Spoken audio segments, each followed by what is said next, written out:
నేనంటే మనం ఎప్పుడు కూడా కంఫర్ట్ జోన్లో అనుకూలమైన పరిచర్య ఎప్పుడు కోరుకోవద్దు. ఆమేన్. దేవునికి స్తోత్రం. ఇప్పుడు ఈ సమయంలో ఒక పిరికివాడు దాచుకొని గోధుమలని దుల్లగొట్టుకుని ఆ చాటున చాలా భయముతో ఉన్న ఈ వ్యక్తి దగ్గరకు వచ్చి దేవుడు మాట్లాడుతున్నాడు. ఆ ప్రతికూలమైన పరిస్థితుల మధ్యలో ఏమంటున్నాడు దేవుడు? పరాక్రమ గల బలాఢ్యుడా. ఆమేన్, ఆమేన్, హల్లెలూయా. నేను అంటాను, మరి నీ చుట్టూ ప్రతికూలమైన పరిస్థితులు ఉన్నప్పుడు నీవు పరిచర్య చేయడానికి ఇష్టపడతావా? ఉండాలని నేను అనడం లేదండి, కానీ రాబోయే దినాలన్నీ కూడా అలాంటి దినాలే. ఇంకా దినాలు సంవత్సరాలు గడిచిన కొద్దీ మన చుట్టూ ప్రతికూలమైన వాతావరణం ఏర్పడుతుంది. దానికి మిమ్మల్ని ప్రిపేర్ చేస్తున్నాను. మీ మైండ్ సెట్ని ఇప్పటి వరకు ఇలా తిరిగిందేమో, నేను ఇప్పుడు ఇలా తిప్పుతున్నాను. ఆమేన్. మిమ్మల్ని ప్రిపేర్ చేస్తున్నాను. వాక్యం చెబుతుంది. కనుక ప్రతికూలమైన పరిస్థితుల్లో ఇప్పుడు దేవుడు గిద్యోనుతో మాట్లాడుతున్నాడు. ఇప్పుడు ఒకసారి ఆ మాట చదవండి. న్యాయాధిపతుల గ్రంథము 6వ అధ్యాయము, న్యాయాధిపతుల 6వ అధ్యాయము చదవాలి, 12 చదవండి.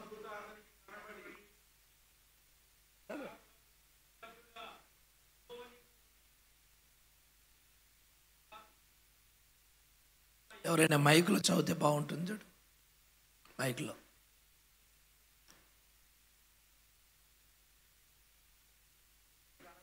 12వ వచనం నుంచి కనబడి పరాక్రమము గల బలాఢ్యుడా యెహోవా నీకు తోడై ఉన్నాడని అతనితో అనగా గిద్యోను చిత్తము నా ఏలినవాడా, యెహోవా మాకు తోడై ఉండిన ఎడల ఇదంతయు మాకేలా సంభవించెను? యెహోవా ఐగుప్తులో నుండి మమ్మల్ని రప్పించనని చెప్పుచు మా పితరులు మాకు వివరించిన ఆయన అద్భుత కార్యములన్నీ ఏమాయను?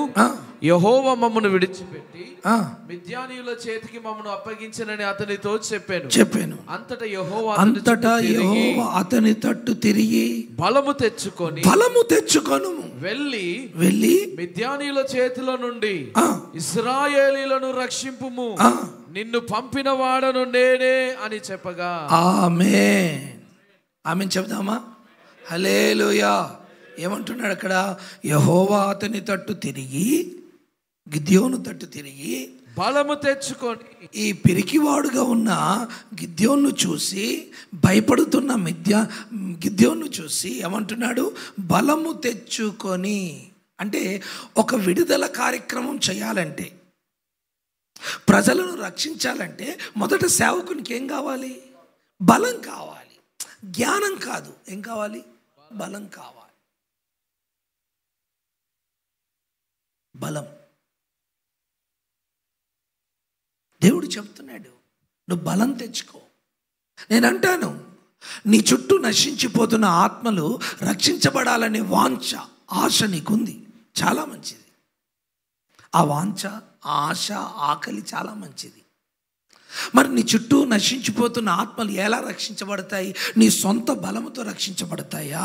నీ సొంత జ్ఞానముతో రక్షించబడతాయా? నీ చదువుతో రక్షించబడతాయా? లేక నీ కులముతో రక్షించబడతాయా? లేక ఇంకా నువ్వు దేంతో వారిని రక్షించాలనుకుంటున్నావు? వారిని రక్షించడానికి ఇప్పుడు దేవుడు ఏమంటున్నాడంటే నువ్వు బలము తెచ్చుకో. ఈరోజు మనకి ఎలాంటి బలం కావాలి? ఆ బలమే పరిశుద్ధాత్మ అభిషేకమై ఉండును గాక. ఆమేన్ చెప్తామా? హల్లెలూయా. శాంసన్ ఇప్పుడు బలవంతుడండి. ఆయన మీదికి అభిషేకం వచ్చినప్పుడే బలవంతుడు. సారీ, నా వాయిస్ బాగలేదు. గత విస్తారమైన సభలు తిరిగి ఒక చోట కాస్త నీటి మార్పిడి జరిగింది. వెంటనే నా వాయిస్ పడిపోయింది. ఇప్పటికీ ఒక్కసారి మండపేట సభల్లో 8 సంవత్సరాల క్రితం పడిపోయిందంటే వాయిస్ మళ్ళీ ఇప్పుడే పడిపోయింది. మీ ముందు వాయిస్ లేకుండా నిలబడడానికి చాలా బాధగా ఉంది. నా మాటలు అర్థమవుతున్నాయా? కొద్దిసేపు గాడిద స్వరం అనుకోండి. చెప్పండి ఏ స్వరం? కొద్దిసేపు. ఆమేన్. హల్లెలూయా. నాకు అవస్థగా ఉంది, అయినా మీతో మాట్లాడుతున్నాను. అమలాపురం నుంచి వచ్చాను, ఇప్పుడే ఫ్లైట్ దిగి అర్జెంటుగా స్నానం చేసుకొని మీ మధ్యలోకి వచ్చాను. అసలు నిద్ర కూడా లేదు నాకు సరిగా, కళ్ళు మండుతున్నాయి. సేవలో కరిగిపోవాలి అరిగిపోవాలి అంటారు కదా, అలా కరిగిపోతూ అరిగిపోతూ సాగిపోతున్న యాత్ర ఇది. ఆమేన్. దేవునికి స్తోత్రం. హల్లెలూయా. గమనించండి, పరిశుద్ధాత్మ అభిషేకముతో మనం ఆ బలాన్ని పొందుకోగలం. అందుకే ప్రతి సేవకుడు ఏం పొందుకోవాలి? పరిశుద్ధాత్మ అభిషేకాన్ని పొందుకోవాలి. పరిశుద్ధాత్మ అభిషేకం పొందుకోవడం అనేది ఇది పెంతెకోస్తు బోధ కాదు, లేక పెంతెకోస్తు డాక్ట్రిన్ కాదు. ఇది పరిశుద్ధాత్మ అనేది పెంతెకోస్తు వల్ల సొత్తు కాదు. ఎవరైతే యేసు ప్రభుని సురక్షకుని అంగీకరిస్తారో, అంగీకరించిన ప్రతి విశ్వాసి ప్రతి సేవకుడు పరిశుద్ధాత్మను పొందుకునే అర్హత ఉంది. ఆమేన్. హల్లెలూయా. కనుక మన సొంత బలముతో సొంత శక్తితో మనం ఏమీ చేయలేం. నేను ఒక ఎడారి లాంటి ప్రాంతంలో ఒక ఘనమైన పరిచర్య చేయగలుగుతున్నానంటే దానికి కారణం ఏం తెలుసా? నా సొంత బలముతో అనుకున్నారా, లేక వాక్చాతుర్యం అనుకున్నారా, లేక ప్రసంగం అనుకున్నారా, పాటలు అనుకున్నారా? మీరు క్షణ క్షణము ప్రతి క్షణము నన్ను గైడ్ చేస్తూ, నన్ను బలపరుస్తూ, నన్ను ఆదరిస్తూ నడిపిస్తున్న ఆ పరిశుద్ధాత్మ అభిషేకమే ఇంతవరకు నన్ను నడిపించుకుంటూ వచ్చింది. ఆమె నన్ను బలపరుచుకుంటూ వచ్చింది. కనుక సేవకులమైన మనం ఆ పరిశుద్ధాత్మ బలాన్ని పొందుకోవాలి. ఆ పరిశుద్ధాత్మ శక్తితో శత్రువుల మధ్యలోకి వెళ్ళి మనం యుద్ధం చేయాలి. అలాంటి శక్తి లేకుండా నువ్వు శత్రువులను చూస్తే భయపడిపోతావు. పరిశుద్ధాత్మ బలం ఉన్నప్పుడు శాంసన్ ఎలా ఉన్నాడు, శాంసన్ ఆ బలాన్ని పోగొట్టుకున్నప్పుడు ఎలా ఉన్నాడు? పరిశుద్ధాత్మ శక్తి లేని సేవకుడు ఆర్డినరీ సేవకుడే కానీ జనరల్ భోగి. ఏ భోగి అండి? జనరల్ భోగి. జనరల్ భోగి కూడా ఫస్ట్ క్లాస్ కంపార్ట్మెంట్తోనే పరిగెత్తుతుంది, కానీ అది ఫస్ట్ క్లాస్ కాదు. కొన్ని జనరల్ భోగిలు ముందుంటాయి, ఇంకా ముందుంటాయి. దానికి ఉన్న ప్రిఫరెన్సే ముందు. కానీ దాంట్లో ఈగలు దోమలు బల్లులు తప్ప ఏముండవు. అర్థమైందండి? ఒక అద్భుతమైన పని నీ ద్వారా జరగాలంటే నువ్వు ప్రతిరోజు పరిశుద్ధాత్మ అభిషేకముతో నింపబడుదువు గాక. ఆమేన్. ప్రతి చోట, ప్రతి పూట, ప్రతి స్థలంలో నీ నోట అన్య భాషలు ఉండునుగాక. కూర్చున్నా లేచిన నీ నోట ఏముండాలి? భాషలు ఉండాలి. నేను కూర్చున్నా లేచిన. చాలామంది అడుగుతారు, ఇన్ని ప్రయాణాలు ఎలా చేయగలుగుతున్నావు అంటారు. ఇన్ని ప్రయాణాలు ఎలా చేయగలుగుతున్నావు? నీకు నడుము నొప్పి లేదా, కాళ్ళు నొప్పి లేదా, కాళ్ళు వాయ్యా, నీకేమన్నా బలహీనత రాదా? మేము ఒక్కసారి ఆంధ్ర వెళ్ళి రావడానికి మంచం పట్టేస్తాం, మంచం ఎక్కడ ఉందా అని వెతుక్కుంటాం మేము. నువ్వు మంచం వెతకవా అంటారు. దాని రీజన్ ఏం తెలుసా? నేను ప్రతిరోజు ప్రతి పూట కూర్చున్నా లేచినా, కారులో ఉన్నా, ఫ్లైట్లో ఉన్నా దేవుని ఆత్మతో నింపబడి నోటి నిండారా అన్య భాషలు మాట్లాడుతూ వస్తాను. ఆమేన్. హల్లెలూయా. భాషలతో మాట్లాడేవాడు దేవునితో మాట్లాడుచున్నాడు, తనకు క్షేమావృద్ధిని కలగజేసుకొనుచున్నాడు. నేను పక్కా సిఎస్ఐ, అసలు పక్కా సిఎస్ఐ. నేను పక్కా సిఎస్ఐ అంటే ఇంకా మహాముదురు దాంట్లో, అర్థమైందా? అలాంటి వ్యక్తిని, పరిశుద్ధాత్మ గురించి ఒకప్పుడు నేను వ్యతిరేకంగా మాట్లాడిన వ్యక్తిని సేవకు వచ్చిన తర్వాత ఆ పరిశుద్ధాత్మ దేవుని అవసరతే నాకు అవసరమైంది. ఎప్పుడైతే పరిశుద్ధాత్మను పొందుకున్నానో నా సేవ చరిత్ర మారిపోయింది. దేవునికి స్తోత్రం. కనుక పరిశుద్ధాత్మ బలముతో మనం దేవుని సేవ చేయాలి. పరిశుద్ధాత్మ శక్తితో ఎప్పుడైతే ఆ బలముతో శాంసన్ సేవ చేయడం ప్రారంభించాడో, సింహం తన మీదకి వచ్చినా చీల్చేశాడు. ఆమేన్. శత్రువులను గడగడలాడించాడు, దయ్యాలను గడగడలాడించాడు. నేను అంటాను, నువ్వు పరిశుద్ధాత్మ శక్తితో సేవను జరిగిస్తే నిన్ను చూస్తే దయ్యాలు గడగడలాడుతాయి. ఆమేన్. మరి ఈరోజు నువ్వు గడగడలాడుతున్నావా, దయ్యాలు గడగడలాడుతున్నాయా? ఆలోచించండి. మీకు సంగతి తెలుసా? ఈ భూమి మీద మొదటి టార్గెట్ ఎవరో తెలుసా? సేవకుడే. అమెరికా ప్రెసిడెంట్ కాదు. ఈ భూమి మీద ఫస్ట్ టార్గెట్ ఎవరు? సేవకుడు. కాబట్టి సైతాన్ ఏం చేస్తాడంటే నిన్ను బాధ పెట్టడానికి, నిన్ను శోధించడానికి, నిన్ను పడగొట్టడానికి, నీ దర్శనాన్ని పాడు చేయడానికి నిన్ను టార్గెట్ చేసి నీ మీద యుద్ధం ప్రకటిస్తాడు. మరి ఆ దురాత్మ శక్తుల్ని ఎదుర్కోవాలంటే నీకు ఏ శక్తి కావాలి? పరిశుద్ధాత్మ అభిషేకం కావాలి. కనుక అహరోను తల మీద పోయబడిన ఆ అభిషేక తైలము మీ తల మీద పోయబడి అది మీ మీద కిరీటం వలె ప్రకాశించునుగాక. ఆమేన్. ఆ ప్రతికూలమైన పరిస్థితుల్లో సేవ చేయాలంటే ఏం కావాలి?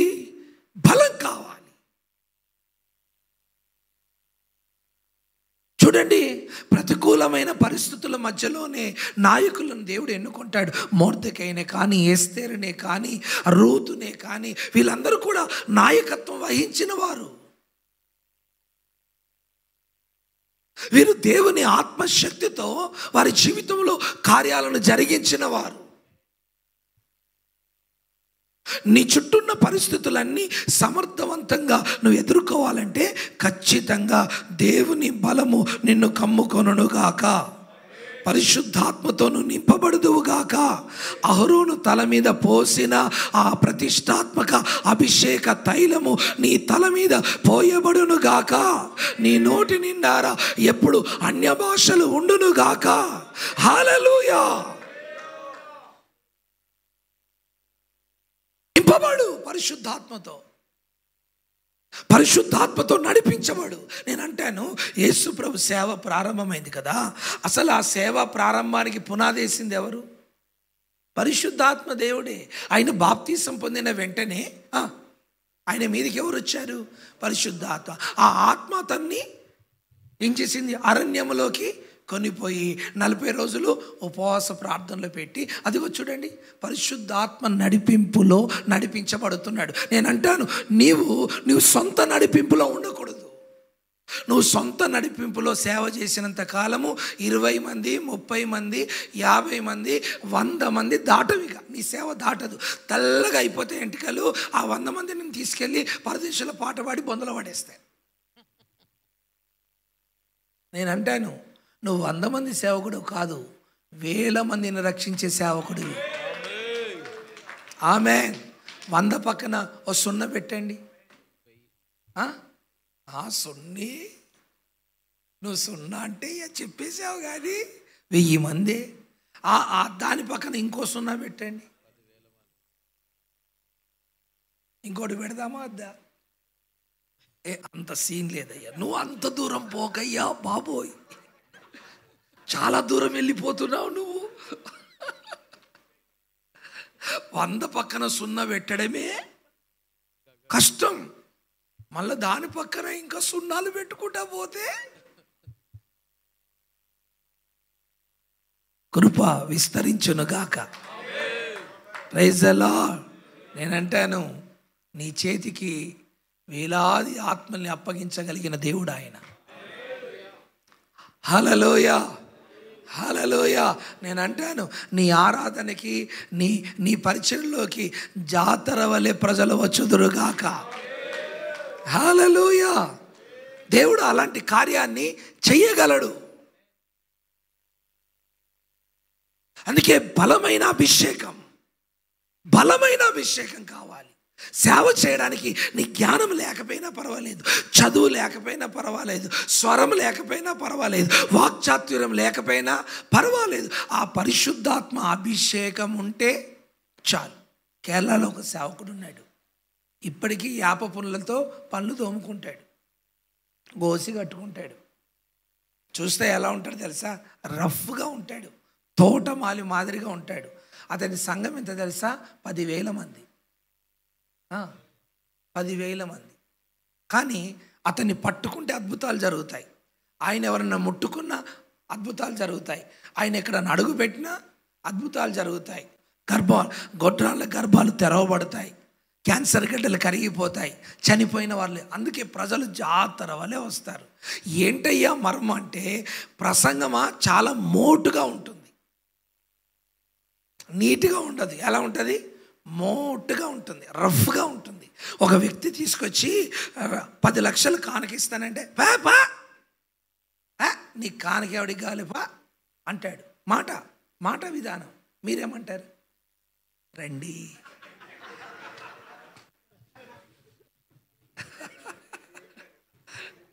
పది లక్షలైతే పాదాలైనా కడిగేస్తావు.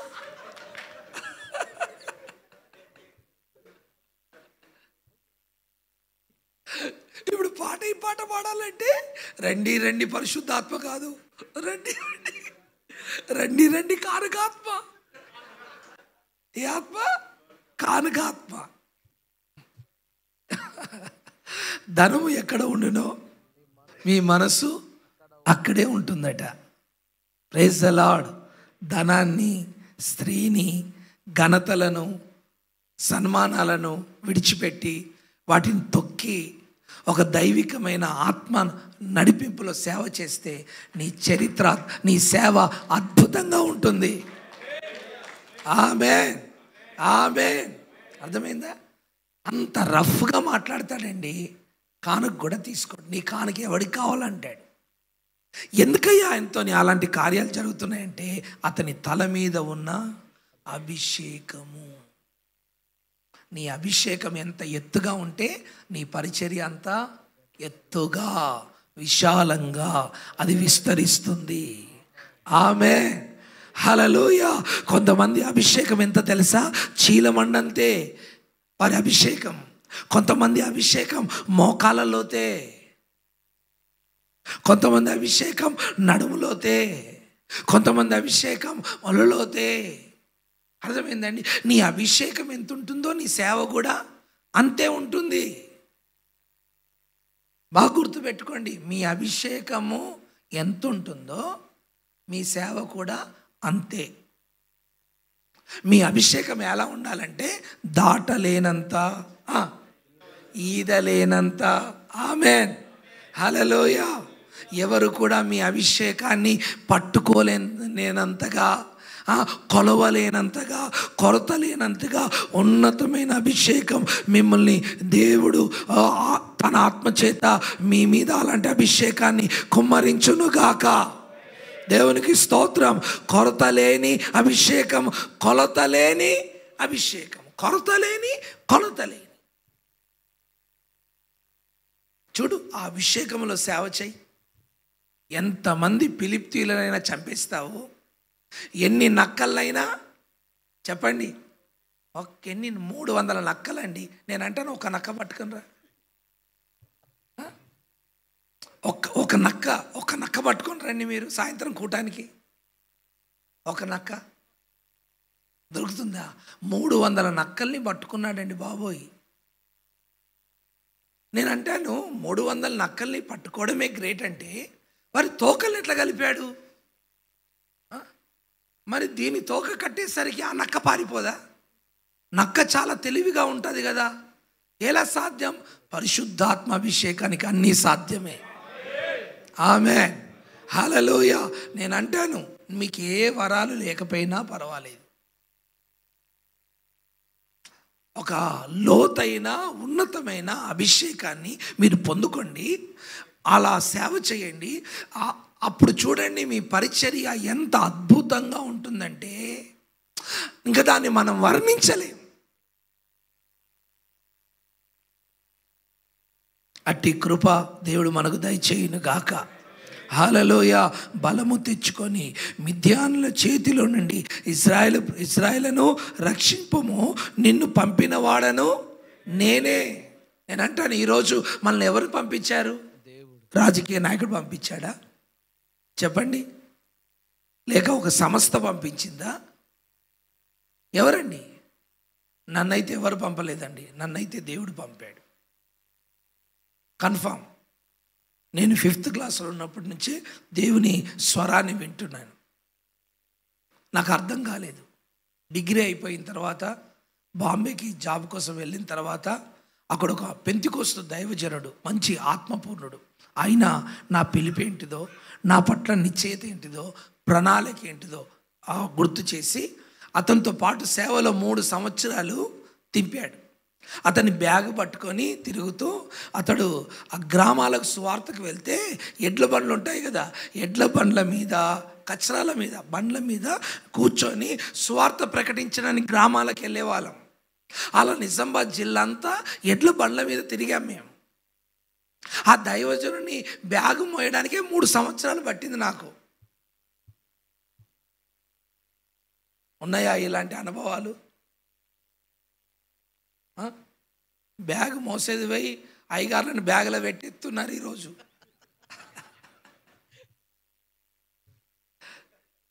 బ్యాగ్ మోసేది లేదు, జిప్పు తీసి బ్యాగ్లో పెట్టి.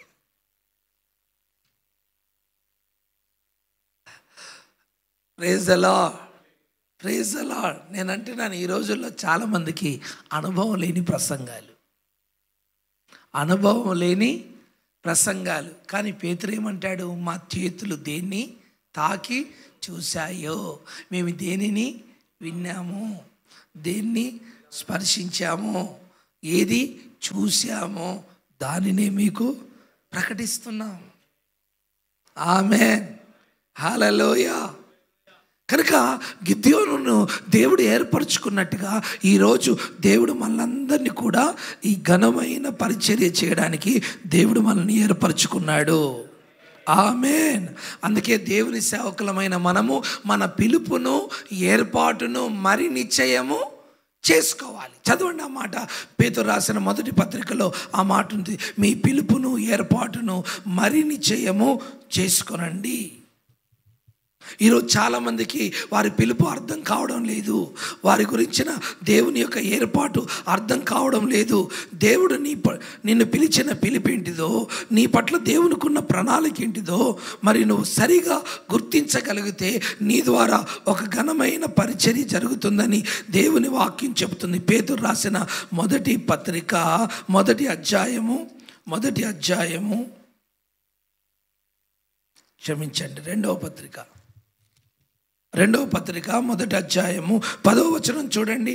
10వ వచనం, అందువలన సహోదరులారా మీ పిలుపును ఏర్పాటును నిశ్చయము చేసుకొనుటకు మరి జాగ్రత్త పడుడి. ఆమేన్ చెబుదామా? చదవాలి. మీరిట్టి క్రియలు చేయువారైతే ఎప్పుడును త్రొట్టిల్లరు. అలాగున మన ప్రభువును రక్షకుడునైన యేసుక్రీస్తు యొక్క నిత్య రాజ్యంలో ప్రవేశము మీకు సమృద్ధిగా అనుగ్రహింపబడును. అందరూ ఆమేనండి, కాస్త గట్టిగా. అక్కడ రాయబడిన మాట ఒక్కటి, మీరు ఎప్పుడునూ, నాతో చెప్పండి, మీరు ఎప్పుడునూ వాల్యూమ్ పెంచాలి. మీరు 40 రోజుల ఉపవాస ప్రార్థన ముగింపుకు వచ్చినట్టుగా ఉంది.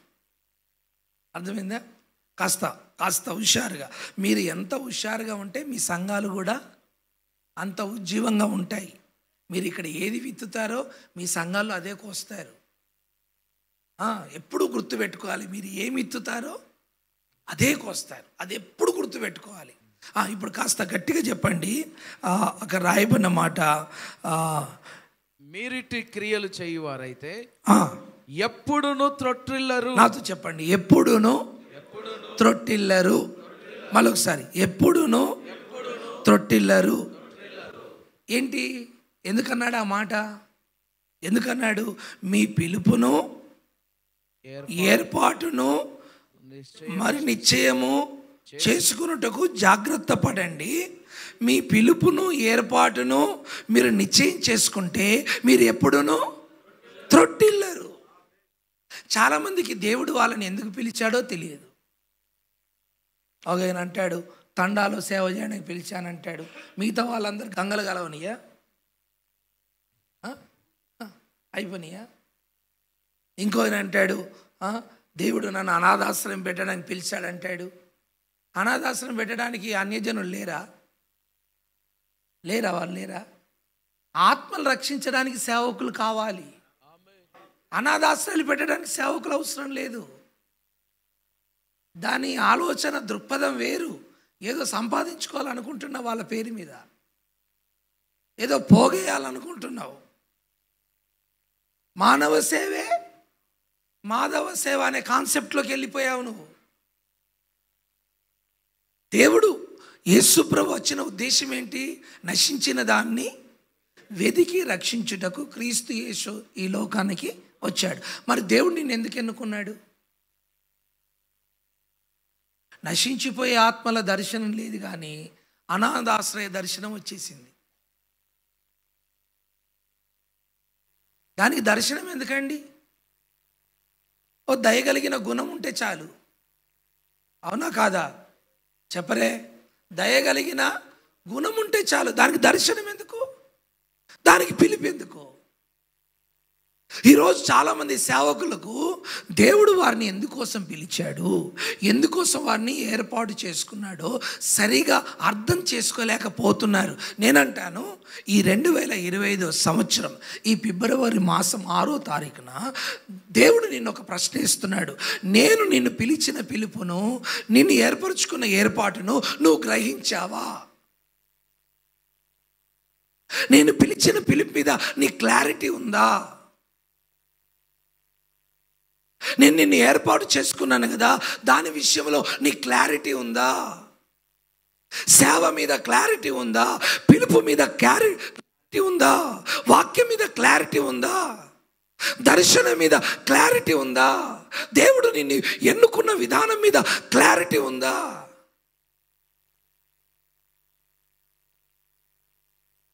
చాలా విచారకరమైన సంగతి ఏంటంటే, చాలామంది క్లారిటీ లేదు.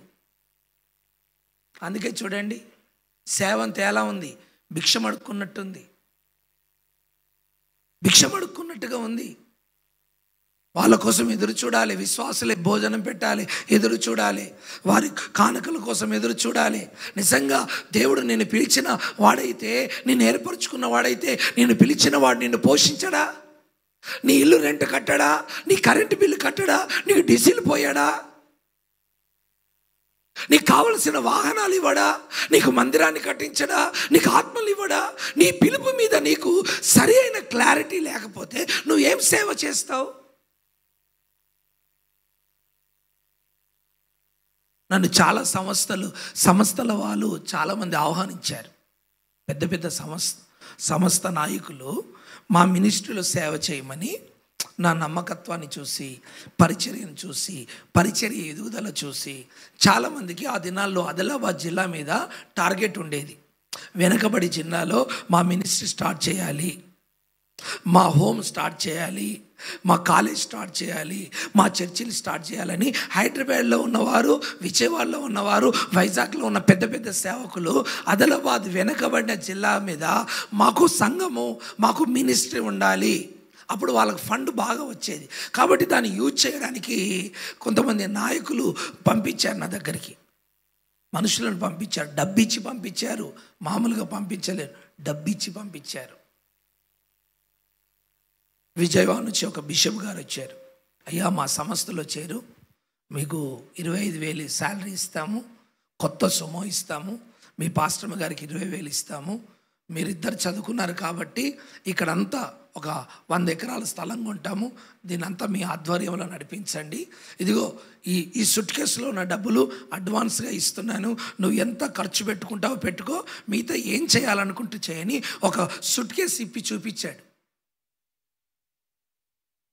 అన్ని కడక్ కట్టలు నోట్లు.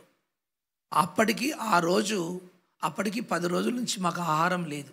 ఆయన సూట్ కేస్ ఇప్పి చూపించిన రోజుకి 10వ రోజు మాకు భోజనం లేదు. అప్పుడు ఒకటే మాట అన్నాను, అయ్యా నేను ఈ ప్రాంతానికి ఒక దర్శనంతో వచ్చాను. చెప్పండి, ఒక దర్శనంతో వచ్చాను. నాకు ఈ డబ్బులు అవసరం లేదు. ప్రభు నన్ను ఏం చేయమంటాడో నేను అది చేస్తాను. నేను మీ సంస్థ కోసం పని చేయలేను. నాకు నా దర్శనం మీద క్లారిటీ ఉంది. నాకు నా పిలుపు మీద క్లారిటీ ఉంది. దేవుడు నన్ను ఏర్పరచుకున్నాడన్న సంగతి నాకు అర్థమైంది. దేవుడు నన్ను ప్రతిష్ఠించాడు, అభిషేకించాడన్న సంగతి నాకు అర్థమైపోయింది. నాకు క్లారిటీ ఉంది. కాబట్టి నేను ఈ డబ్బులు ముట్టలేను, నేను చేరలేనంటే తిట్టని తిట్టకుండా పోయాడు ఆయన. నువ్వేనారా సేవకునివి, మేము కాదా? ఇలానే మాట్లాడాడు. నువ్వేనారా సేవకుని, మేము కాదా? ఇదంతా ఏం ముష్టి డబ్బు అనుకుంటున్నావా? ఇవి పరిశుద్ధుల డబ్బులు కావా? పరిశుద్ధమైనవి కావా? నువ్వు ఒక్కడివే పరిశుద్ధుడవా? నువ్వు ఒక్కడివే పరలోకం? ఎన్ని మాటలు అన్నాడండి బాబోయ్. నేను అలానే మౌనమైపోయి అసలు ఎదురు చూడలేదు అలాంటి మాటలు. బాధపడి లోబడికి వచ్చి ఏడ్చాను. ఆ సంస్థ 10 సంవత్సరాల తర్వాత కొలాప్స్ అయిపోయింది. మొత్తం కొలాప్స్ అయిపోయింది. కుక్కలు చింపిన ఇస్తారాకులు మాదిరిగా ఆ సంస్థ చీల్చబడి, అర్థమైందా, దిక్కులేని చావు చచ్చిపోయారు నాయకులు విజయవాడలో. అర్థమైందండి. నేను ఎందుకు వారితో చేరలేదంటే, వారు చెడ్డవారు, నేను మంచివారని కాదు. నా పట్ల దేవునికి ఒక ప్రణాళిక ఉంది. అర్థమైందా నా మాట? నా మాట ఒక 1000 మంది సంఘం ఉన్న వాళ్ళకు చెప్తే అర్థమవుతుంది. అర్థమైందండి. చిన్న వాళ్ళకు నా మాటలు అర్థం కావు. దానికి ఒక భారం ఉండాలి, ఆత్మ నడిపింపు ఉంటే నా మాటలు అర్థమవుతాయి. అల్లరి చిల్లరగా సేవ చేసే వాళ్ళకి అర్థం కావు నా మాటలు. పిచ్చి పట్టినట్టు ఉంటుంది, ఏమో చెప్పుకుంటున్నాడు అన్నట్టు. ఆ భారము, మంట, ఆకలి, దాహం ఉండి ప్రభు కోసం చావాలన్న తపన ఉంటుంది కదా, వారికి నా మాటలు అర్థమవుతాయి. ఆయనతో చెప్పిన మాట నేను ఎందుకు అర్థన్నానంటే, నాకు ఒక ఏర్పాటు ఉంది, నాకు ఒక పిలుపు ఉంది. నిజంగా నేను దైవజనుడనైతే, ఆమేన్, హల్లెలూయా, సమస్త ద్వారా సమస్త సహకారంతో సేవ చేయడం కాదు, నా కాళ్ళ మీద నేనే నిలబడి ఆ దర్శనములు నేను దేవుని పని చేస్తాను. ఆమేన్, హల్లెలూయా. అప్పుడే కదా దేవుడు నన్ను పిలిచింది. నిజమా అబద్ధమా తెలిసేది. సమస్త సపోర్ట్ చేస్తే నేను చేసేదేముంది, అన్ని వాళ్ళే చూసుకుంటారు. నా పిలుపు నిజమైనదైతే, నా ఏర్పాటు నిజమైనదైతే దేవుడు నన్ను వాడుకోవాలి. ఆమేన్.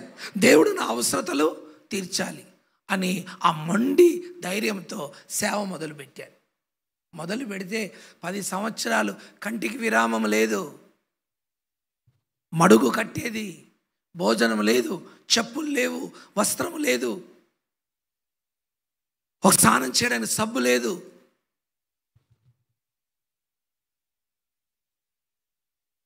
టమాటాలు పిసికి రసం చేసుకొని ఉప్పేసుకొని ఆ రసం తాగుతూ సేవ కొనసాగిస్తున్నాం. నేను పాస్టర్మ గారు, నేను డిగ్రీ చదువుకున్నాను, మా పాస్టర్మ ఎంఏ చదువుకుంది. మేము చదువుకున్న కుటుంబంలో నుంచి మేము వచ్చాం. మా ఇంట్లో డాక్టర్లు ఉన్నారు, ప్రొఫెసర్లు ఉన్నారు, బిషప్లు ఉన్నారు, రెవరెండ్లు ఉన్నారు, పంతులు ఉన్నారు. ఇవి కొత్త ఏమి కాదు మాకు. అలాంటి వంశంలో నుంచి మేము సేవకని బయటకు వచ్చిన తర్వాత ఎదుర్కొన్న పరిస్థితులు మహా కఠినమైన పరిస్థితులు. ఆ పరిస్థితుల మధ్యలో నేను పారిపోతానేమో అనుకున్నాడు సైతాను. దేవుడు భయంకరంగా పరీక్షించాడు. అర్థమైందండి. నేను చాలా ఓపికతో, పిలిచినవాడు నమ్మదగినవాడు కనుక, ఏర్పాటు చేసుకున్నవాడు నమ్మదగినవాడు కనుక, ఏదో ఒకరోజు నా సేవను ఒక మలుపు తింపుతాడు. హల్లెలూయా. ఏదో ఒకరోజు నా సేవా పరిస్థితులను దేవుడు మారుస్తాడు. అలానే చేశాడు. 150 గ్రామాల ప్రజల్ని కొన్ని వేల మంది ప్రజల్ని దేవుడు నా చేతులకు 60 కిలోమీటర్ల దూరం నుంచి ఆరాధనకు వచ్చినట్లుగా వాక్యం చెబుతుంది. నమ్మకమైన వానికి మెండైన దీవెనలు. నేను అంటాను, ఈరోజు మీ పిలుపు మీద క్లారిటీ ఉందా? మీకు మీ ఏర్పాటు మీద మీ క్లారిటీ ఉందా? అది క్లారిటీ చేసుకుంటే మీరు ఎన్నటికీ త్రొట్టిల్లరు. అది క్లారిటీ లేకపోతే ఖచ్చితంగా మీరు త్రొట్టిల్లుతారు. ఆ కరోనాలో వెనకపోయినట్టుగా, అందరు వెనకకు వెళ్ళిపోయినట్టుగా నీవు కూడా సేవలు, శ్రమలు, కష్టాలు, బాధలు, నిందలు రాగానే నువ్వు వెనకకు వెళ్ళిపోతావు. ఎన్ని ప్రతికూలమైన పరిస్థితులు వచ్చినా మన చూపు ఎప్పుడు యేసుపైనే ఉండునుగాక. ఆమేన్ చెబుదామా? హల్లెలూయా. చూడండి, ఒక సాధారణమైన వ్యక్తిని దేవుడు కోరుకుంటున్నాడు. ఆ ప్రతికూలమైన పరిస్థితుల్లో దేవుడు అతన్ని బలపరిచి నిలబెడుతున్నాడు. ఆ నిలబెడుతున్న వ్యక్తి ఎవరో తెలుసా? ఒక సాధారణమైన వ్యక్తి అండి. సాధారణమైన వ్యక్తి. అతడే చెప్తున్నాడు, మా గోత్రము. చదవండి 15వ వచనం ఏమంటున్నాడు ఒకసారి. 6వ అధ్యాయం 15వ వచనంలో ఏమంటున్నాడు చూడండి. గిద్యోను చెప్తున్న మాట, అతడు చిత్తము నా ఏలినవాడా, అతడు నా చిత్తము నా ఏలినవాడా, దేని సహాయము చేత ఇశ్రాయేలును రక్షింపగలను. నా కుటుంబము మనష్షే గోత్రములో ఎన్నిక లేనిదే, నా పితరుల కుటుంబములో నేను కనిష్ఠుడనై ఉన్నానని ఆయనతో చెప్పాను. అందుకు యెహోవా అయినానేమి. ఆమేన్ చెప్దామా కాస్త గట్టిగా? అంటే దేవునికి తెలుసు ఇతడు కనిష్ఠుడని, మనిషే గోత్రములో పుట్టినవాడు, ఎన్నిక లేనివాడని. ఈ సంగతి ఎవరికి తెలుసు? దేవునికి తెలుసు. నేను అంటాను, నువ్వెవరో బాగా దేవునికి బాగా తెలుసు. నేను అంటాను, మీరెవరన్నా కలెక్టర్లు ఉన్నారా? మీకు ఎవరికన్నా బంజారా ఇంట్లో ఒక అపార్ట్మెంట్ ఉందా? పెద్దది ఒక 10 అంతస్తుల అపార్ట్మెంట్ ఉందా మీకేమన్నా? కిరాయి కట్టుకోవడానికి దిక్కులేదురా నాయన అంటే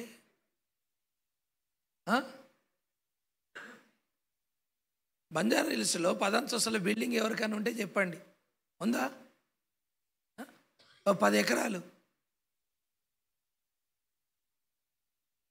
మనం మంత్రులం కాదు, జ్ఞానులం కాదు, ధనవంతులం కాదు. అసలు సమాజంలో మన స్టేటస్ ఏంటండి చెప్పండి? స్టేజ్ మీదకి ఎక్కి పోజులు కొడతాం మనం.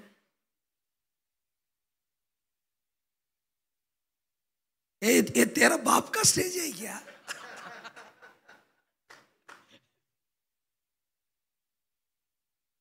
స్టేజ్ మీద ఎక్కి మనం పోజులు కొడతాం. మనం తొట్టలు ఎవరు లేరు. ఇంకా సంఘాన్ని బెదిరిస్తారండి బాబోయ్, సంఘాన్ని బెదిరిస్తారు. నువ్వు దశం భాగం ఇవ్వకపోతే నడిమిరిగిపోతుంది. నడిగిపోతే ఉపవాస ప్రార్థన ఎవరు చేయాలి? నువ్వే కదా. నీకు ఆయనతో తెలివి లేదా? నువ్వు ఇంకా సమస్యలు పెంచుకుంటున్నావు. శాపాలు పెట్టి ఇంకా సమస్యలు పెంచుకుంటున్నావు. సంఘానికి సేవకుడు మాదిరిగా ఉండాలి. ఆమేన్. మాదిరి ఉంచి పోయేను. ఎవరు? మన యేసయ్య మనకు మాదిరి ఉంచి పోయేను. నీ ప్రసంగం మాదిరి, నీ పాట మాదిరి, నీ నడక మాదిరి, నీ చూపు మాదిరి, నీ భోజనం మాదిరి. కొందరికి ఎవరెస్ట్ శిఖరం తిరగ పెట్టుకుంటారండి ప్లేట్లో.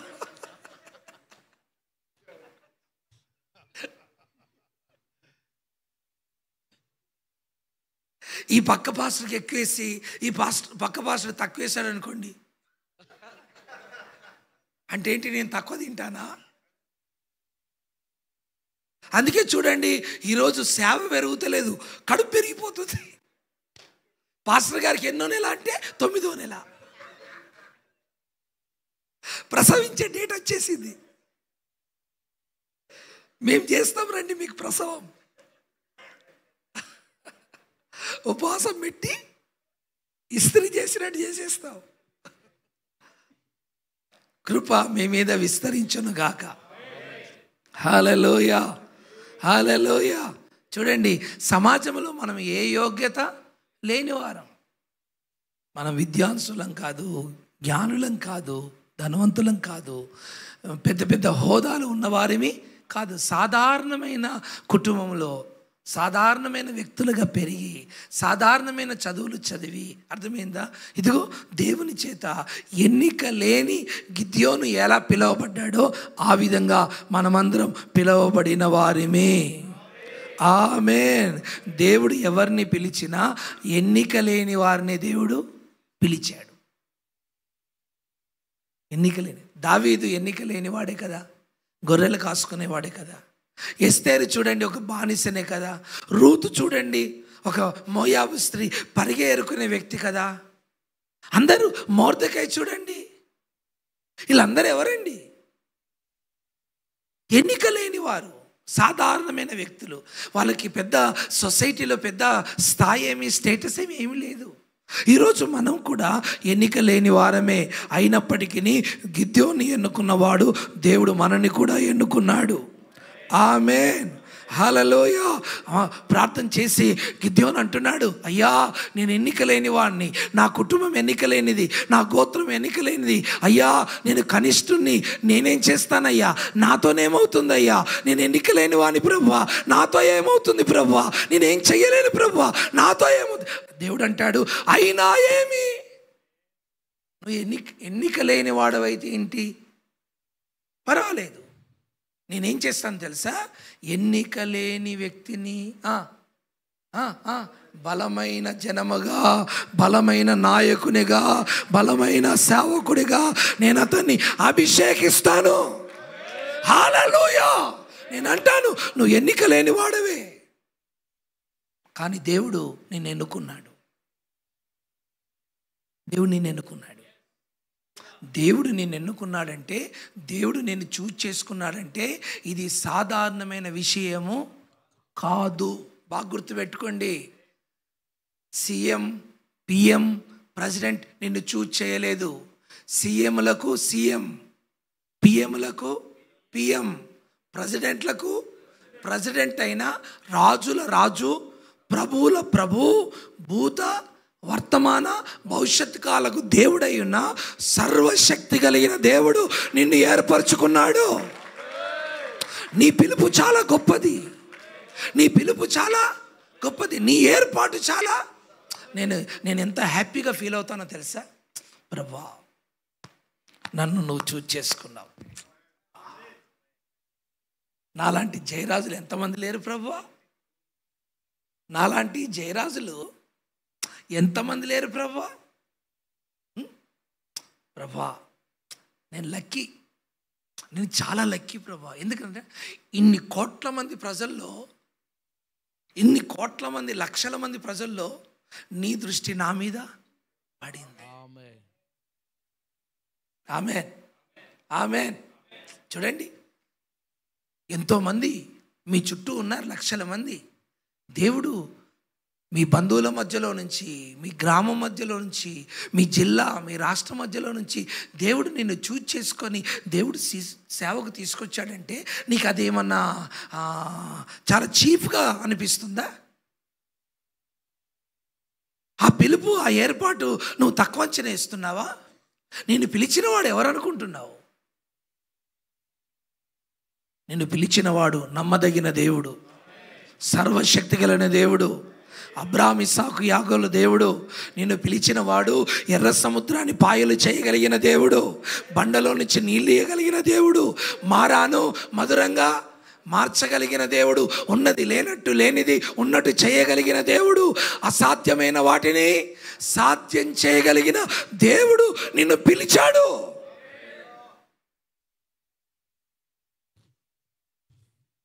చూడండి, మనం ఎంత లక్కీ. ఏమి లక్కో ఏమో అయ్యా, నీకు లక్కీ. మాకు లక్కీ ఏమి లేదు. మాకు ఏడిసినట్టుంది సేవ అంతా. దేవుడు మిమ్మలను ఆశీర్వదించి అభివృద్ధి పరుచును గాక. ఈ రోజు నుంచి ఏడుస్తున్న మీ సేవంతా దీవెనకరంగా మారిపోవును గాక. దేవుడు మిమ్మల్ని ఏర్పాటు చేసుకున్న ఏర్పాట్లు ఘనమైన పాత్రలుగా మీరు వాడబడుదురుగాక. ఇదే అడగండి దేవుని. నేను ఒకటే అడుగుతాను, ప్రభువా నన్ను చూజ్ చేసుకున్నావు, నన్ను ఏర్పాటు చేసుకున్నావు కదా, నాకు చేతి నిండారా పనివ్వు, నాకు చేతి నిండారా పనివ్వు ప్రభువా. నీ పని కోసం నన్ను పిలుచుకున్నావు కదా, నన్ను సోఫా మీద కూర్చుండబెట్టకు, మంచం మీద పండుకోబెట్టకు. సోఫా మీద కూర్చొని పెట్టకు, మంచం మీద పండుకో. అర్థం కాలేదా? ఈరోజు మంచం మీద వండుకుంటావు, రేపు హాస్పిటల్లో వండుకుంటావు. అర్థమైందా? కొందరు సేవకులు చూడండి, 24 గంటలు సోఫా ఎదురుగా టీవీ, సోఫా ఎదురుగా టీవీ, పనే లేదు. ఈయన టీవీ రిమోట్ మారుస్తుంటాడు, మైండ్ మారిన కొద్దీ ఛానల్ మారుతూ ఉంటుంది, మైండ్ మారిన కొద్దీ ఛానల్ మారుతుంటుంది. ఇక ఉంటుంది కదా ఈయన మాణిక్యం, భార్య అని పేరేమో మాణిక్యమ్మ. ఈ మాణిక్యమ్మ తీసుకొస్తుంది ఏది, వడలు చేసుకొని, మిరపకాయ బజ్జీలు చేసుకొని, పూరీలు చేసుకొని ఈయన ముందు పెడుతుంటే ఈయన తింటాడు. 6 సూపర్ 6. అదే బ్యాట్ పట్టుకొని తలకు కొడితే నేను అంటాను, నీకు సేవ పిచ్చి ఉండాలా, క్రికెట్ పిచ్చి ఉండాలా? నీకేం రోగం మరి? పౌలు చూడండి, వెర్రివాడా, సేవ అంటే వెర్రి, సేవ అంటే పిచ్చి పట్టినట్టు ఉండాలి సేవకునికి. ఎప్పుడు కూడా ఆ సేవా సంబంధమైన ధ్యాసలో నుంచి పక్క ట్రాక్లోకి రావద్దు, పక్క ట్రాక్లోకి రావద్దు. ఎప్పుడు చూసినా రాత్రి పగలు సేవ సేవ సేవ సేవ సేవ సేవ సేవ సేవ, ఆత్మలు ఆత్మలు ఆత్మలు సంపాదించాలి, పరిగెత్తాలి, ఇదే ధ్యాస. నేను అలానే అడిగాను, నేను అడిగిన దానికంటే ఎక్కువ ఇచ్చాడు సేవ నాకు. ఆమెను చెబుదామా? చేతి నిండా అడిగాను, చేతి నిండా కాదు, నిండి పొర్లి ప్రవహించే అంత ఇచ్చాడు. అర్థమైందా? ప్రతిరోజు ఇంచుమించు ఒక 10-15 మీటింగ్లకు డేట్స్ వస్తాయి నాకు, 10-15 ఫోన్స్ వస్తాయి ప్రతిరోజు. అలా చెప్పండి, 30 రోజులకు ఎన్ని అవుతాయో చెప్పండి? 300 ఎందుకు, 200 అనుకోండి, పోనీ 100 అనుకోండి. మీరు నాకు చూపిస్తాను, మిస్ కాల్ చూపిస్తాను, మీరు చూడండి. పొద్దున 6 గంటల నుంచి రాత్రి 11 గంటల వరకు నాకు వచ్చే ఫోన్స్లలో మా విశ్వాసులు ఎవరు రావు, నాకు చెయ్యరు, వారు పాస్టర్ గారికి చేసుకుంటారు. నేను వారికి అందుబాటులో ఉన్నానన్న సంగతి వారికి బాగా తెలుసు, వాళ్ళకి అర్థమైపోయింది నేను దొరకనని. ఆమేన్, హల్లెలూయా. అమ్మగారికి చేసుకుంటారు, ఇంకా అక్కడనే సమస్యలు పరిష్కరించుకుంటారు. ఇంకా నాకు వచ్చే ఫోన్స్ అన్నీ కూడా ఈ డేట్ల గురించే వస్తాయి, డేట్ల గురించే వస్తాయి. చూడండి, ఆ డేట్లు రోజు 10-15 మీటింగ్ ఫోన్లు వస్తే ఎన్ని అవుతున్నాయి చూడండి. నెలకి ఎన్ని చేయగలం సభలు?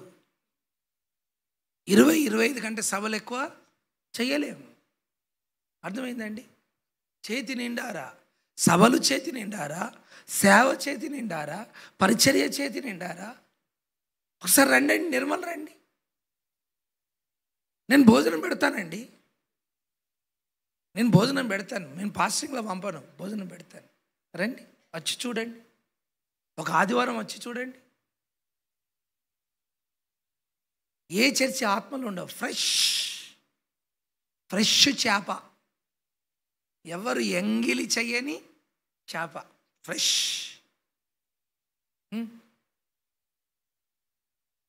నేను అంటాను, ప్రభు నిన్ను ఏర్పరచుకున్నాడు కదా, ఏర్పరచుకున్న నీ చేతికి చేతి నిండారా దేవుడు సేవిస్తాడు, పనిస్తాడు. నిన్ను పిలిచిన వాడు కూర్చుండబెట్టడానికి నిన్ను పిలవలేదు, నిన్ను పిలిచిన వాడు నిన్ను పడక మీద పండుకోబెట్టడానికి నిన్ను దేవుడు పిలవలేదు. నీకు పని ఇవ్వడానికే నేను పిలిచాడు. దేవుడు ఎలాంటి పని ఇస్తాడంటే, నీకు ఈ సంవత్సరంలో చేతి నిండారా దేవుడు పని ఇచ్చునుగాక.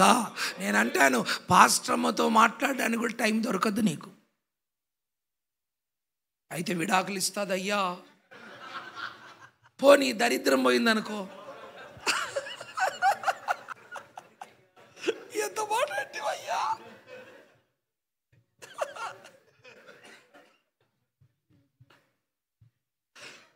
అందుకే పాస్టర్, ఈరోజు పాస్టర్లు ఎక్కువ మంది రాలెత్తేయండి, no problem. Praise the Lord, praise the lord.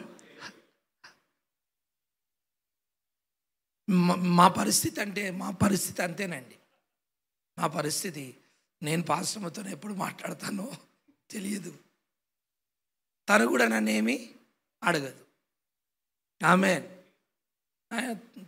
ఆయన పని ఆయన చేసుకుంటాడు, నేను డిస్టర్బ్ చేయొద్దని తను డిస్టర్బ్ చేయదు.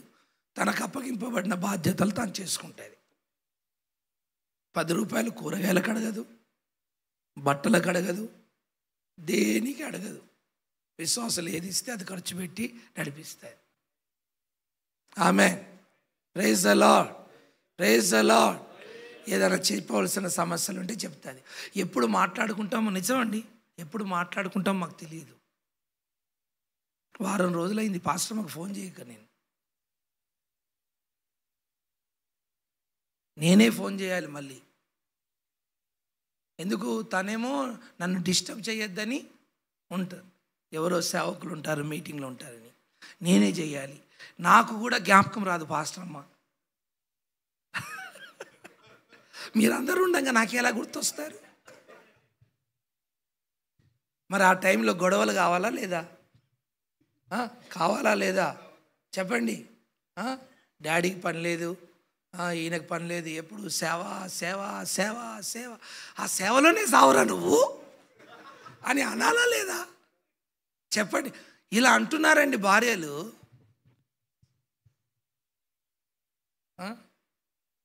అందుకే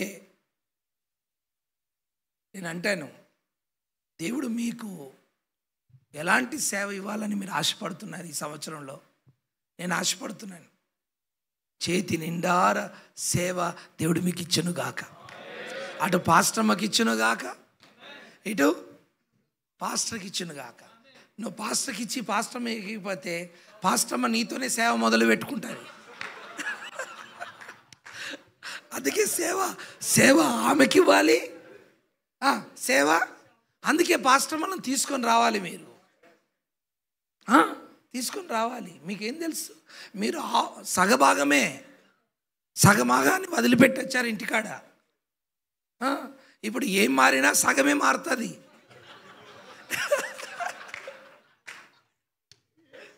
ఇంకా సగం ఇంటికాడ ఉంది, దానికి మారు మనసు ఉండదు. అక్కడికి వెళ్ళేసరికి ఉన్నది పోతుంది, ఉంచుకున్నది పోతుంది.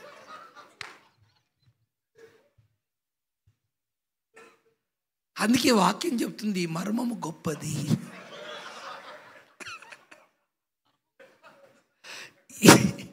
ఏ మర్మం తెలియకపోయినా ఈ మర్మాన్ని మీరు బాగా తెలుసుకోవాలి.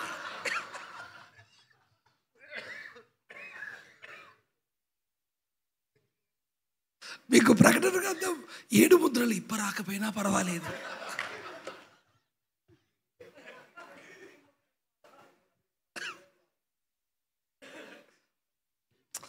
ఎన్ని చూస్తే నేను ఈ మాటలు చెప్తున్నాను మీకు? ఎన్ని చూసి ఈ మాటలు చెప్తున్నాను అనుకుంటున్నారు మీరు? ఆలోచించుకోండి. నా 21వ ఏటలో అడుగుపెట్టాను సేవలో, ఎంటికలు తెల్లగా అయిపోతున్నాయి, పంచాయతీలు తెంపలేక.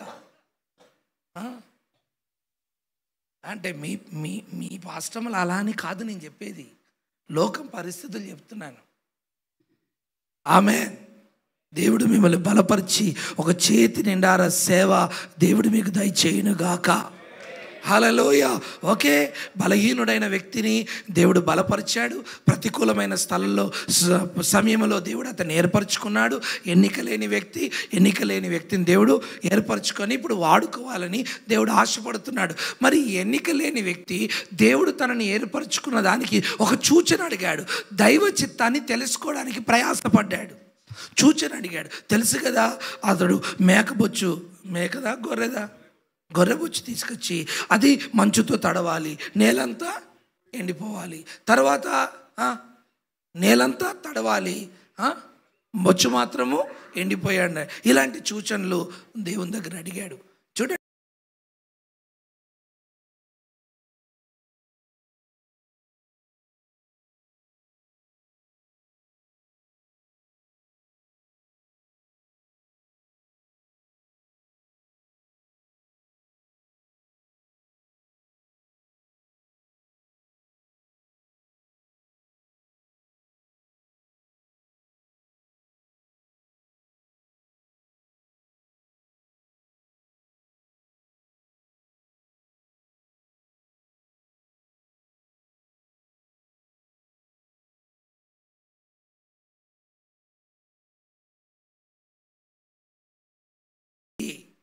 రాబోయే దినాల్లో నీ సేవ ఫలిస్తుంది అనడానికి చిగిరించిన కర్ర సూచన, సాదృశ్యం.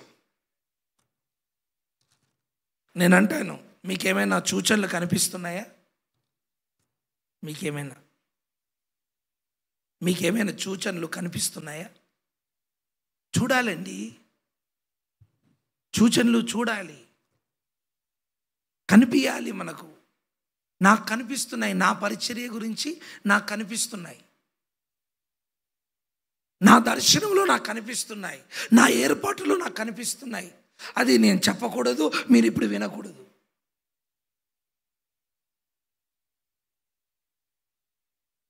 ఇప్పుడు గిద్యోను ఆ సూచన అడిగాడు. అంటే దైవ చిత్తాన్ని పరిపూర్ణంగా తన పట్ల ఎలా ఉందో తెలుసుకోవాలనుకున్నాడు. అలానే గిద్యోను దైవ చిత్తాన్ని తెలుసుకున్న తర్వాతనే యుద్ధానికి వెళ్ళాడు. దేవునికి స్తోత్రం, హల్లెలూయా. నేను అంటాను, ఏ పని చేయాలన్నా నువ్వేం చేయాలి? దేవుని చిత్తాన్ని ఖచ్చితంగా తెలుసుకోవాలి. ఆ పని చేయడానికి కావలసిన సూచన అడగాలి. దేవుని చిత్తము ఏంటిదో నీ పరిచర్యలో దాన్ని చక్కగా కనిపెట్టాలి, తెలుసుకోవాలి. ఎందుకు తెలుసా? యాజకుని యొక్క ఒంటి మీద ఎఫోదు ఉంది. ఎఫోదు అనగా దైవ చిత్తమును తెలుసుకొనుట అని అర్థం.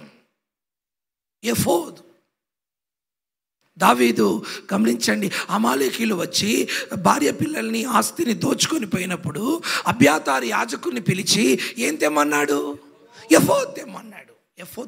పిమ్మట దావీదు ఎఫోదు తెమ్మని యాజకుడగు అహిమేలెకు కుమారుడైన అబ్యాతారుతో చెప్పగా అబ్యాతారు ఎఫోదును దావీదు వద్దకు తీసుకొని వచ్చాను.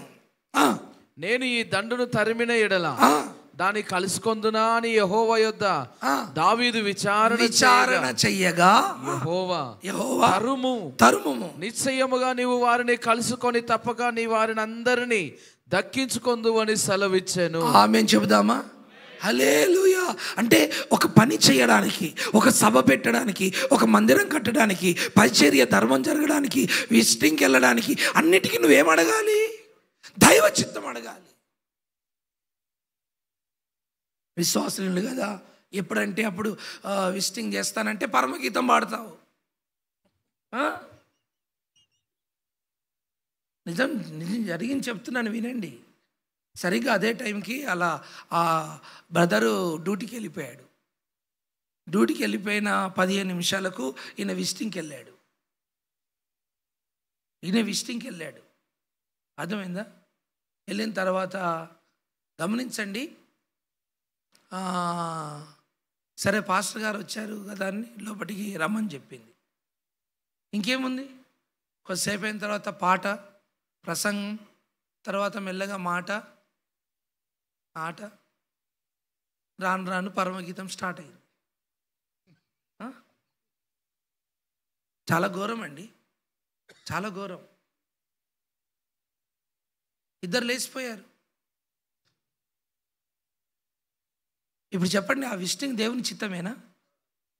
చెప్పరే మీరు. మీరు ఏం మాట్లాడరేంటి? నేనేమన్నా మీకేమైనా కరెంట్ షాక్ పెట్టినేంటి? అట్లా ఫీల్ అవుతున్నారు. మీరేమన్నా పరమగీతం పాడుతున్నారా? మరి పాడినప్పుడు చెప్పండి. మరి ఎందుకు డౌట్? ఎందుకు మరి మీరే పాడినట్టు మీరే పోయినట్టు ఫీల్ అవుతున్నారు? చూడండి, ఇప్పుడు చెప్పండి, ఆ విజిటింగ్ దేవుని చిత్తమేనా? అందుకే దేవుడు ఇద్దరిని పొమ్మన్నాడు. ఆ ఇద్దరు బ్రదర్స్ లేకపోతే భార్య భర్త బండి మీద ఎక్కించుకొని వెళ్ళు, చక్కగా పాశ్రమం తీసుకొని వెళ్ళు. అసలు సంఘమంతా ప్రేమగా ఉంటారు, పాస్టమ్ అంటే పడదు ఈయనకు. ఎవరికి? ఈ మెంటల్ పాస్టర్. పాస్టమ్ అంటే పడదు. అదే వేస్టల్ అయితే అక్క బాగున్నావా, వదినే బాగున్నావా, బావా ఇంకా వరుసలు కలుపుతాడండి, వరుసలు కలుపుతాడు. సంఘంలో వరుసలు కలపొచ్చా? చెప్పండి.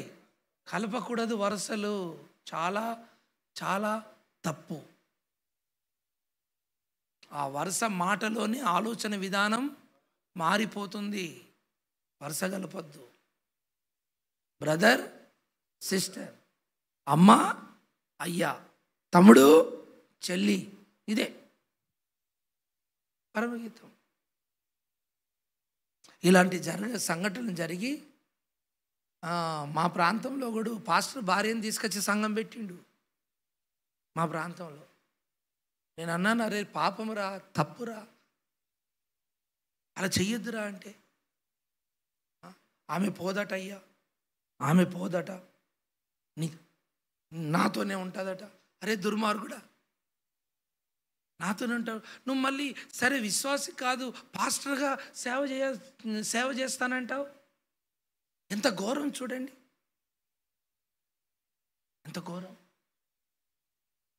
అందుకే ప్రతి విషయంలో సేవకులు దేవుని చిత్తాన్ని క్లారిటీగా తెలుసుకొందుముగాక. ఆమేన్ చెబుదామా? హల్లెలూయా. ఎప్పుడైతే దేవుని చిత్తాన్ని స్పష్టంగా తెలుసుకుంటావో, గిద్యోను తెలుసుకుంటున్నాడు. ఆ మాంసాన్ని తీసుకొచ్చి ఇచ్చాడు, అదిగో బలి అర్పించి ఇచ్చాడు. ఆ తీసుకొని వెళ్ళి దేవదూత బండ మీద పెట్టి అక్కడ ఒక సూచన చూయించి, ఆ యొక్క మంచుతో ఆ గొర్రె బొచ్చుతో అక్కడ ఒక సూచన చూయించి, అలా 3 రకాల సూచనలు తెలుసుకొని దేవుని చిత్తాన్ని స్పష్టంగా గ్రహించి అప్పుడు చూడండి గిద్యోను యుద్ధం చేయడానికి బయలుదేరాడు. నేనంటాను, నువ్వు ఒక పని చేయడానికి ముందు ఖచ్చితంగా దేవుని చిత్తాన్ని స్పష్టంగా తెలుసుకో. ఆమేన్. ఒకసారి స్వరమెత్తి గట్టిగా చెబుదాం. ఒకవేళ మనం అలా చేయకపోతే చాలా సమస్యల్లో పడతాం. కొన్ని సమస్యలకు పరిష్కారం ఉంటుంది, కొన్ని సమస్యలకు అసలు పరిష్కారమే ఉండదు. ఇప్పుడు పరమగీతానికి పరిష్కారం ఏముందండి? చెప్పండి, ఉందా? పరిష్కారం ఉంది? దానికి ఏమన్నాయి? అయిపోయాయి. సాక్ష్యం దెబ్బతిందంటే అయిపోయాయి. నేను ఎప్పుడు చూసినా, నువ్వు ఏ పాట పాడినా, నువ్వు ఏ ప్రసంగం చేసినా ఆ పరమగీతమే కనిపిస్తుంది. నువ్వు ఎంత మంచి ప్రసంగం చేసినా కానీ సేవకునికి సాక్ష్యం చాలా చాలా ప్రాముఖ్యం. అస్సలు సేవకులు స్త్రీల గాలి వాసన కూడా అంటనీయద్దు. ఎందుకు తెలుసా? నీ భుజం మీద ఏముంది? మందసం ఉంది. ఆ మందసం మోసే సేవకుడికి ఇజ్రాయెల్ ప్రజలకి 2000 మూరల దూరం అట. ఎన్ని వేల? 2000 మూరల దూరము. అంత జాగ్రత్తగా ఉండాలి. పాస్టర్ అయినా పాస్టర్ అయినా అందరిని నమ్మి ఫెయిత్‌లోకి రానిచ్చావనుకో, అర్థమైందా? పాస్టర్మకి ఎసరు పెడతాడు, లేక నీ పిల్లలకి ఎసరు పెడతాడు. ఎంతమంది సేవకుల కుటుంబాలను నేను బలపరుచుకుంటూ వస్తున్నాను. ఆలోచన చెప్పి, మాటలు చెప్పి, వాళ్ళ సీక్రెట్స్ నాతో పంచుకున్నప్పుడు. ఎందుకు తెలుసా? నేను ముందే చెప్పాను, ఈ భూమి మీద ఫస్ట్ టార్గెట్లు ఎవరు ఉంటారు? సేవకుని కుటుంబమే ఉంటుంది. సేవకుని కుటుంబం ఉంటుంది. Be careful. చాలా జాగ్రత్తగా చేయాలి నువ్వు సేవ. ఎంత జాగ్రత్తగా ఉంటే నీ సేవ అంత పర్ఫెక్ట్గా, అంత ఆశీర్వాదకరంగా ఉంటుంది. ఆమేన్, హల్లెలూయా. చూడండి, ఇప్పుడు దైవ చిత్తాన్ని కరెక్ట్గా తెలుసుకొని ఇదిగో సేవలో ఇక యుద్ధం చేయడానికి గిద్యోను బయలుదేరడానికంటే ముందుగా ఏం చేశాడు తెలుసా? మొదటగా సైతాన్ యొక్క బలిపీఠాలను కూల్చివేశాడు. ఆమేన్ చెబుదామా? హల్లెలూయా. సైతాన్ యొక్క బలిపీఠాలను ఏం చేశాడు? గిద్యోను కూల్చేశాడు బలిపీఠాలను. కూల్చేసి తర్వాత శత్రువుల మీదకి యుద్ధానికి వెళ్ళి శత్రువుల మీద గిద్యోను గొప్ప విజయాన్ని సాధించాడు. దేవునికి స్తోత్రం. నేను అంటాను, నీ జీవితంలో ఏమైనా బలిపీఠాలు ఉన్నాయేమో, అన్య బలిపీఠాలు. దేవుని కంటే నువ్వు ఎక్కువ ఏది ప్రేమించినా అదొక విగ్రహమే. నేను అంటాను, బలిపీఠం కట్టేసేదానికి అబ్రాహాముతో అన్నాడు, ఇస్సాకు బలిపీఠం కట్టన్నాడు. అబ్రాహాము, నిన్నటి వరకు వేరే వేరే విషయాలు బలిపీఠాలు కట్టావు కదా, ఇప్పుడు ఇస్సాకే బలిపీఠం కట్టు. దేవుని కంటే ఎక్కువగా ఎవరిని ప్రేమించొద్దు. పాస్టర్ని కావచ్చు, పిల్లల్ని కావచ్చు, సంఘస్థుల్ని కావచ్చు, లేక మీ బంధువులనే కావచ్చు, ఎవరినైనా కావచ్చు. నువ్వు దేవుని కంటే ఎక్కువగా ఎవరిని ప్రేమించొద్దు.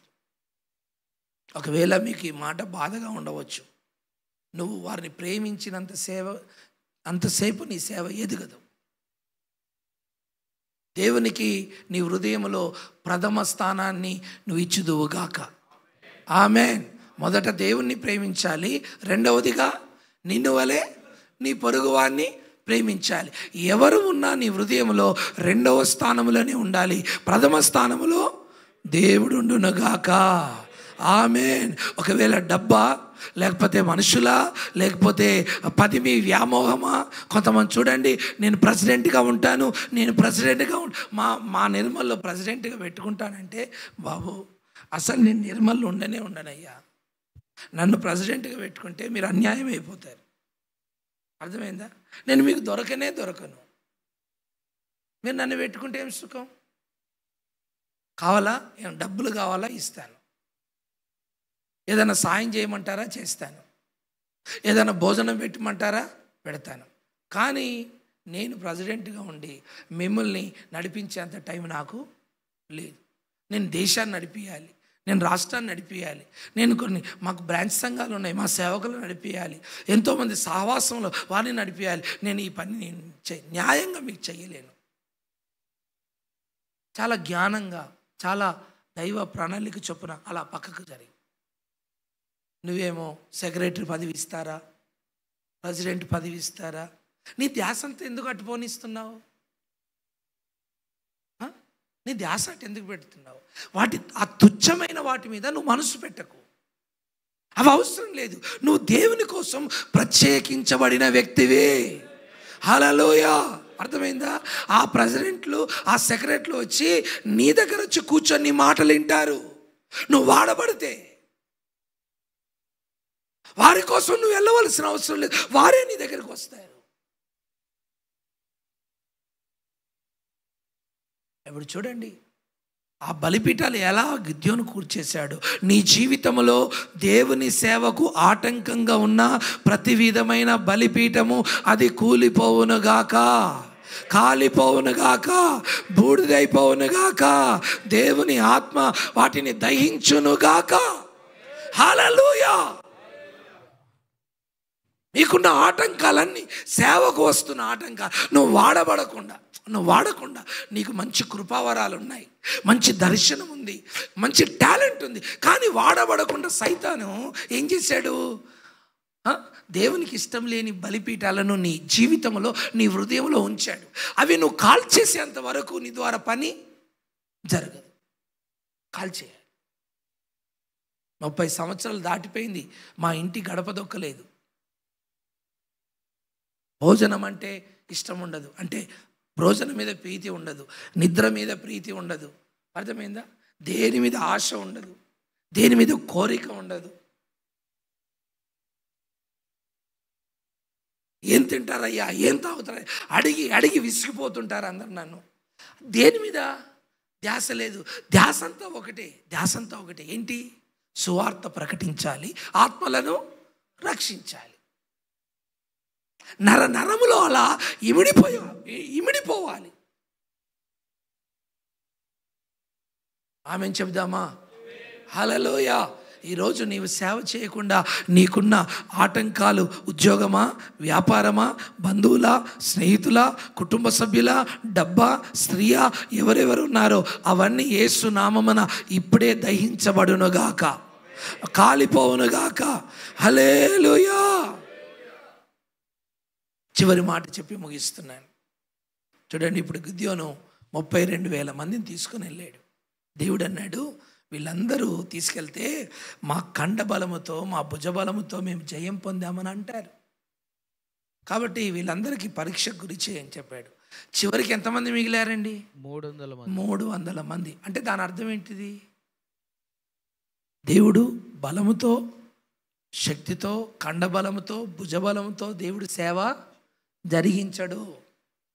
నీ కండబలంతో సేవ జరగదు, నీ బుద్ధి బలంతో సేవ జరగదు. అర్థమైందా? దేవుడు తన బలముతో నీ ద్వారా సేవ జరిగించుకుంటాడు. దేవునికి స్తోత్రం. హల్లెలూయా. నువ్వు ఎలా ఉండాలంటే బలవంతుని చేతిలో బాణం మాదిరిగా. ఆ బాణం పుల్ల చూడండి, విరిస్తే విరిగిపోతుంది, పొయ్యిలో పెడితే కాలిపోతుంది. కనీసం ఒక 1/2 కిలో 1/4 కిలో బియ్యమైన ఆ బాణం పుల్లతో ఉడుకుతాయండి? అది ఎన్నిక లేని పుల్ల. కానీ నువ్వు ఎప్పుడైతే బలవంతుని చేతులకు వస్తావో, బలవంతుడైన దేవుడు నేను ఇదిగో తన బాణంలో, తన విల్లులో సంధించి ప్రయోగించినప్పుడు దేవుని మనసులో ఉన్న కార్యము ఆ బాణము ద్వారా నెరవేర్చబడుతుంది. హల్లెలూయా. నీ ద్వారా దేవుని మనసులో ఉన్న ఆలోచన నెరవేర్చబడునుగాక, ఉద్దేశం నెరవేర్చబడునుగాక. అంతే. నీ శక్తితో, నీ బలముతో నువ్వేం చేయలేవు, అవసరం లేదంటున్నాడు. వాళ్ళందరినీ ఇంటికి పంపించేసి అన్నాడు. వాళ్ళందరినీ ఇంటికి పంపించేసి, లక్షలాది మంది మిద్యానీయులు ఉన్నారు, వీళ్ళు 300 మంది. నేను అంటాను, నీవు చిన్నవాడివే, నీ పరిచర్య చిన్నదే, కానీ నీ ద్వారా నా దేవుడు గొప్ప పరిచర్య జరిగించగలడు. ఆమేన్. హల్లెలూయా. ఈరోజు నీ సంఘం చిన్నదే కావచ్చు, నీ పరిచర్య చిన్నదే కావచ్చు, నీ తక్కువ మందితో నువ్వు పరిచర్య చేస్తున్నావు కావచ్చు. ఆ తక్కువ మందితోనే ఇదిగో దేవుని చిత్తములో నిలబడి నీవు సేవ చేయగలిగితే రాబోయే దినాల్లో శత్రువు మీద, ప్రాంతాల మీద, మండలాల మీద గొప్ప జయాన్నిచ్చి నీ చేతికి 100,000 లక్షల ప్రజలను నీ చేతులకు నా దేవుడు అప్పగించగలడు. హల్లెలూయా. లక్షల మంది, 1,000 మందిని. నేను చెప్పేటి పగటి కళలు కాదండి. ఈరోజు 100,000 లక్షల మంది ఉన్న సేవకులందరూ కూడా ఈ స్థితి నుంచి వచ్చిన వారే. దేవుడు నిన్ను ఆ స్థితికి ఎందుకు నడిపించాడు? ప్రజలు లేరా? చెప్పండి, ప్రజలు లేరా? నేను అంటాను, మనం అందరం ఒక్కొక్కరం 10,000 మంది ప్రజలను పంచుకున్నా ఇంకా పట్టణంలో విస్తారమైన జనాభా ఉంటుందా ఉండదా? మనం అందరం 10,000 మందిని పంచుకుందామండి. అయినా ఇంకా నశించిపోయే ప్రజలు లక్షల కొలదిగా ఉంటారు. 10,000 మందిని పంచుకోంగా మనం అందరం. అంత జనాభా ఉందండి పట్టణంలో, గ్రామంలో. కనుక వాళ్ళందరినీ ప్రభు వైపు తింపవలసిన బాధ్యత మన మీద ఉంది. కనుక మనము కూడా గిద్యోను వలె దేవుని సన్నిధిలో నిలబడుదుముగాక. దేవునికి స్తోత్రం. నువ్వు తక్కువ మందితో యుద్ధం చేసినా ఆ యుద్ధం చేయడానికి సామర్థ్యాన్ని దేవుడు నీకు దయచేయునుగాక. హల్లెలూయా. ఈ సామర్థ్యం సరిపోదు, ఈ గొప్ప సేవ చేయడానికి ఈ బలము సరిపోదు, ఈ గొప్ప ఆ మందిరం కట్టడానికి బలము సరిపోదు, ఈ గొప్ప మీటింగ్ పెట్టడానికి నాకు బలం సరిపోదు, ఈ గొప్ప సేవ చేయడానికి నాకు బలము సరిపోదు, నాకు సామర్థ్యం లేదని నువ్వు బాధపడుతున్నావు కదా. నీకు సామర్థ్యాన్ని కలిగించేవాడు దేవుడే. ఆమేన్ చెప్పండి. హల్లెలూయా. ఒక ఘనమైన పరిచర్య చేసే సామర్థ్యం దేవుడు నీకు దయచేయునుగాక. ఒక బలమైన సేవ చేసే కృప దేవుడు నీకు ఇచ్చునుగాక. ఒక ఎన్నిక లేని వ్యక్తిని వాడుకున్న దేవుడు నిన్ను వాడుకుంటాడు. దయచేసి అందరూ లేచి నిలబడదాం. లేచి నిలబడిన మనం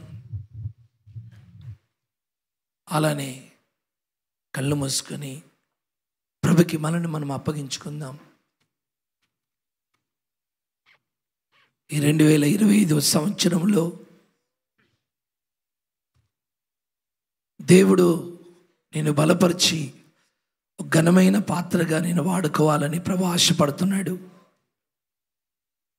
ఇంతకాలం నీ ద్వారా జరిగిన సేవ ఒక ఎత్తు, ఇప్పటి నుంచి జరగబోయే సేవ మరొక ఎత్తుగా మారబోతుంది. 2 చేతులు ఆకాశం వైపు ఎత్తి మోషే ఎత్తినట్టు, ప్రభువా నన్ను వాడుకో, నన్ను వాడుకో ప్రభువా.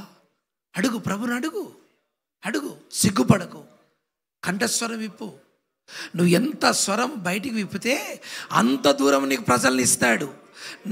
నీ స్వరం ఎంత దూరం వినబడితే అంత దూరం నీకు ప్రజల్ని కూర్చున్న పెడతాడు. ఎలుగెత్తు, ఎలుగెత్తు, ఎలుగెత్తు. ప్రభువా నన్ను వాడుకో, నన్ను వాడుకో ప్రభువా, నన్ను వాడుకో ప్రభువా. నేను ఎన్నిక లేని వాడిని ప్రభువా, నన్ను వాడుకో ప్రభువా. నేను ఎన్నిక లేని వాడిని, నన్ను వాడుకో అయ్యా. నా గోత్రం చిన్నదయ్యా, నా వంశం చిన్నదయ్యా, నా పరిచర్య చిన్నదయ్యా, నన్ను వాడుకో.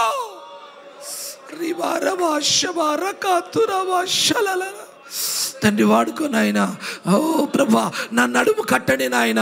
గిద్యోన్ని బలపరిచిన వాడా, గిద్యోన్ని బలపరిచిన వాడా, నన్ను బలపరచండి అయ్యా, నన్ను బలపరచండి అయ్యా, నన్ను బలపరచండి అయ్యా, నన్ను బలపరచండి అయ్యా. Oh, thank you Jesus. Hallelujah. Hallelujah. Hallelujah. Hallelujah. Hallelujah. Hallelujah. ఒక తీర్మానం చేద్దాం. దేవుని శక్తి మిమ్మల్ని తాకనివ్వండి, అభిషేకం తాకనివ్వండి, అభిషేకం తాకనివ్వండి. రిసీవ్ రిబా బాబా షబరక తిరాలారా షబ రికా తురాలారా రిబా బాబా షలాలారా. Glory, glory, glory, glory, glory, glory, glory, glory, glory. శక్తిని పొందుకో, అభిషేకాన్ని పొందుకో, బలాన్ని పొందుకో. కృప కలుగునుగాక, పొందుకో, కృప కలుగునుగాక. అభిషేకం, అభిషేకం, శక్తి. రీకా తురవ రవ రవ రవ రీకా తురవ రిబందల రషి. హల్లెలూయా, హల్లెలూయా, హల్లెలూయా. మహిమ, మహిమ, మహిమ, మహిమ, మహిమ. అందరం అందరం అందరం అందరం ఆ రీతిగా దేవుని సన్నిధి, దేవుని అభిషేకం, అభిషేకం, అభిషేకమును ఈ మధ్యాహ్న కాల సమయంలో మన సేవా పరిస్థితిని అంతట్లో కూడా తారుమారు చేయట కొరకు, అత్యధికంగా అభివృద్ధి పరచబడట కొరకు దేవుడే మనతో మాట్లాడుంటున్నాడు. ప్రారంభంలోనే దేవుని అభిషేకం, దేవుని అభిషేకం, ఆత్మచేత నడిపింపు అవసరమని ప్రభు మనతో మాట్లాడున్నాడు. ఈ మధ్యాహ్న కాల సమయమున ప్రభువా మీరు మాతో మాట్లాడారు తండ్రి, మీరు మాతో మాట్లాడారు తండ్రి. ఎన్నికలేని మా జీవితాల్ని మీరు ఏర్పాటు చేసుకున్నారు. మా పిలుపు నిశ్చిత ఏంటో మాకు అర్థమవుట కొరకు నాయనా ఈరోజు మాతో మాట్లాడారు తండ్రి. నీకు వందనాలు. మేము మీతో పిలువబడిన వారమగా నాయన, మీరు ఉన్నతమైన దేవుడుగా, పరిశుద్ధుడుగా, రాజులకు రాజుగా, ప్రభువులకు ప్రభువుగా, దేవాతి దేవుడుగా నీ ద్వారా మేము ఎన్నిక చేయబడిన వారము నాయన, నీ ద్వారా మేము ఎన్నిక చేయబడిన వారము తండ్రి. నీకు వందనాలు చెల్లిస్తున్నాం. మీరు మమ్మల్ని ఎన్నుకున్నారు, మీరు మమ్మల్ని పిలుచుకున్నారు. నీ పిలుపు విషయంలో నీ నిశ్చిత మాకు అర్థమై ప్రభు అందులో తొట్టెళ్ళకుండా ఉండంటే నీ పిలుపు ఏంటో మాకు అర్థం అవ్వాలి. మేము ఎవరి ద్వారా పిలువబడ్డామో మాకు అర్థం కావాలా తండ్రి. నీకు వందనాలు. గిద్యోనుని ఎన్నుకున్నావు తండ్రి. గిద్యోను నాయన తండ్రి ఎన్నిక లేనివాడే, ఆ కుటుంబము ఏపాటిదే, బలము లేనివాడే. ప్రతికూల పరిస్థితుల్లోనే మీరు మమ్మల్ని ఎన్నుకున్నారు నాయన. అన్నీ బాగుండి మీరు మమ్మల్ని ఎన్నుకోలేదు. జ్ఞానముండి మమ్మల్ని ఎన్నుకోలేదు నాయన. డబ్బు ధనముండి మమ్మల్ని ఎన్నుకోలేదు నాయన. మమ్మల్ని ఎవరో బలపరిచేవారు, నడిపించేవారు ఉన్నారని మమ్మల్ని ఎన్నుకోలేదు నాయన. ప్రతికూల పరిస్థితుల్లో మమ్మల్ని ఎన్నుకున్నావు నాయన. ఎన్నిక లేని స్థితిలో మమ్మల్ని ఎన్నుకున్నావు నాయన. బలము లేని స్థితిలో మమ్మల్ని ఎన్నుకున్నాము నాయన. భయపడే స్థితిలో మమ్మల్ని ఎన్నుకున్నాము నాయన. మేము ఏమి చేయలేని స్థితిని ఎరిగే మమ్మల్ని ఎన్నుకున్నావు. ఇక్కడున్న మేము ఎవరము చెప్పుకోదగిన వారము కాదు, గొప్పవారము కాదు నాయన. అయినను ప్రతికూల పరిస్థితులలో మమ్మల్ని ఎన్నుకున్నావు. ప్రతికూల పరిస్థితుల్లో మమ్మల్ని ఎన్నుకున్న మేము నాయన నీ దగ్గరకు వచ్చి నీ చిత్తమును అడుగుతున్నామయ్యా. నీ చిత్తమును అడుగుతున్నామయ్యా. నీ ఉద్దేశముని అడుగుతూ ఉన్నాం ప్రభువా.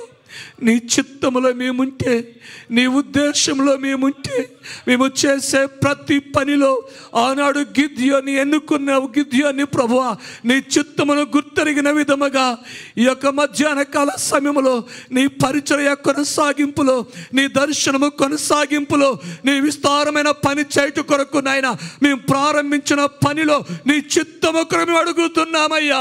నీ చిత్తము కొరకు అడుగుతున్నామయ్యా. నీ ఉద్దేశం మేము తెలుసుకోవటానికి మేము నీ పాదాలు ఎదుకొచ్చాం. ఈరోజు మీరు మాతో మాట్లాడారు. ప్రతి పని ప్రారంభించడం కొరకు ఏ పని చేసినా, ఈవెన్ గృహాలు దర్శించినప్పటికి కూడా నీ చిత్తము కావాలని మాకు అర్థమైంది నాయన.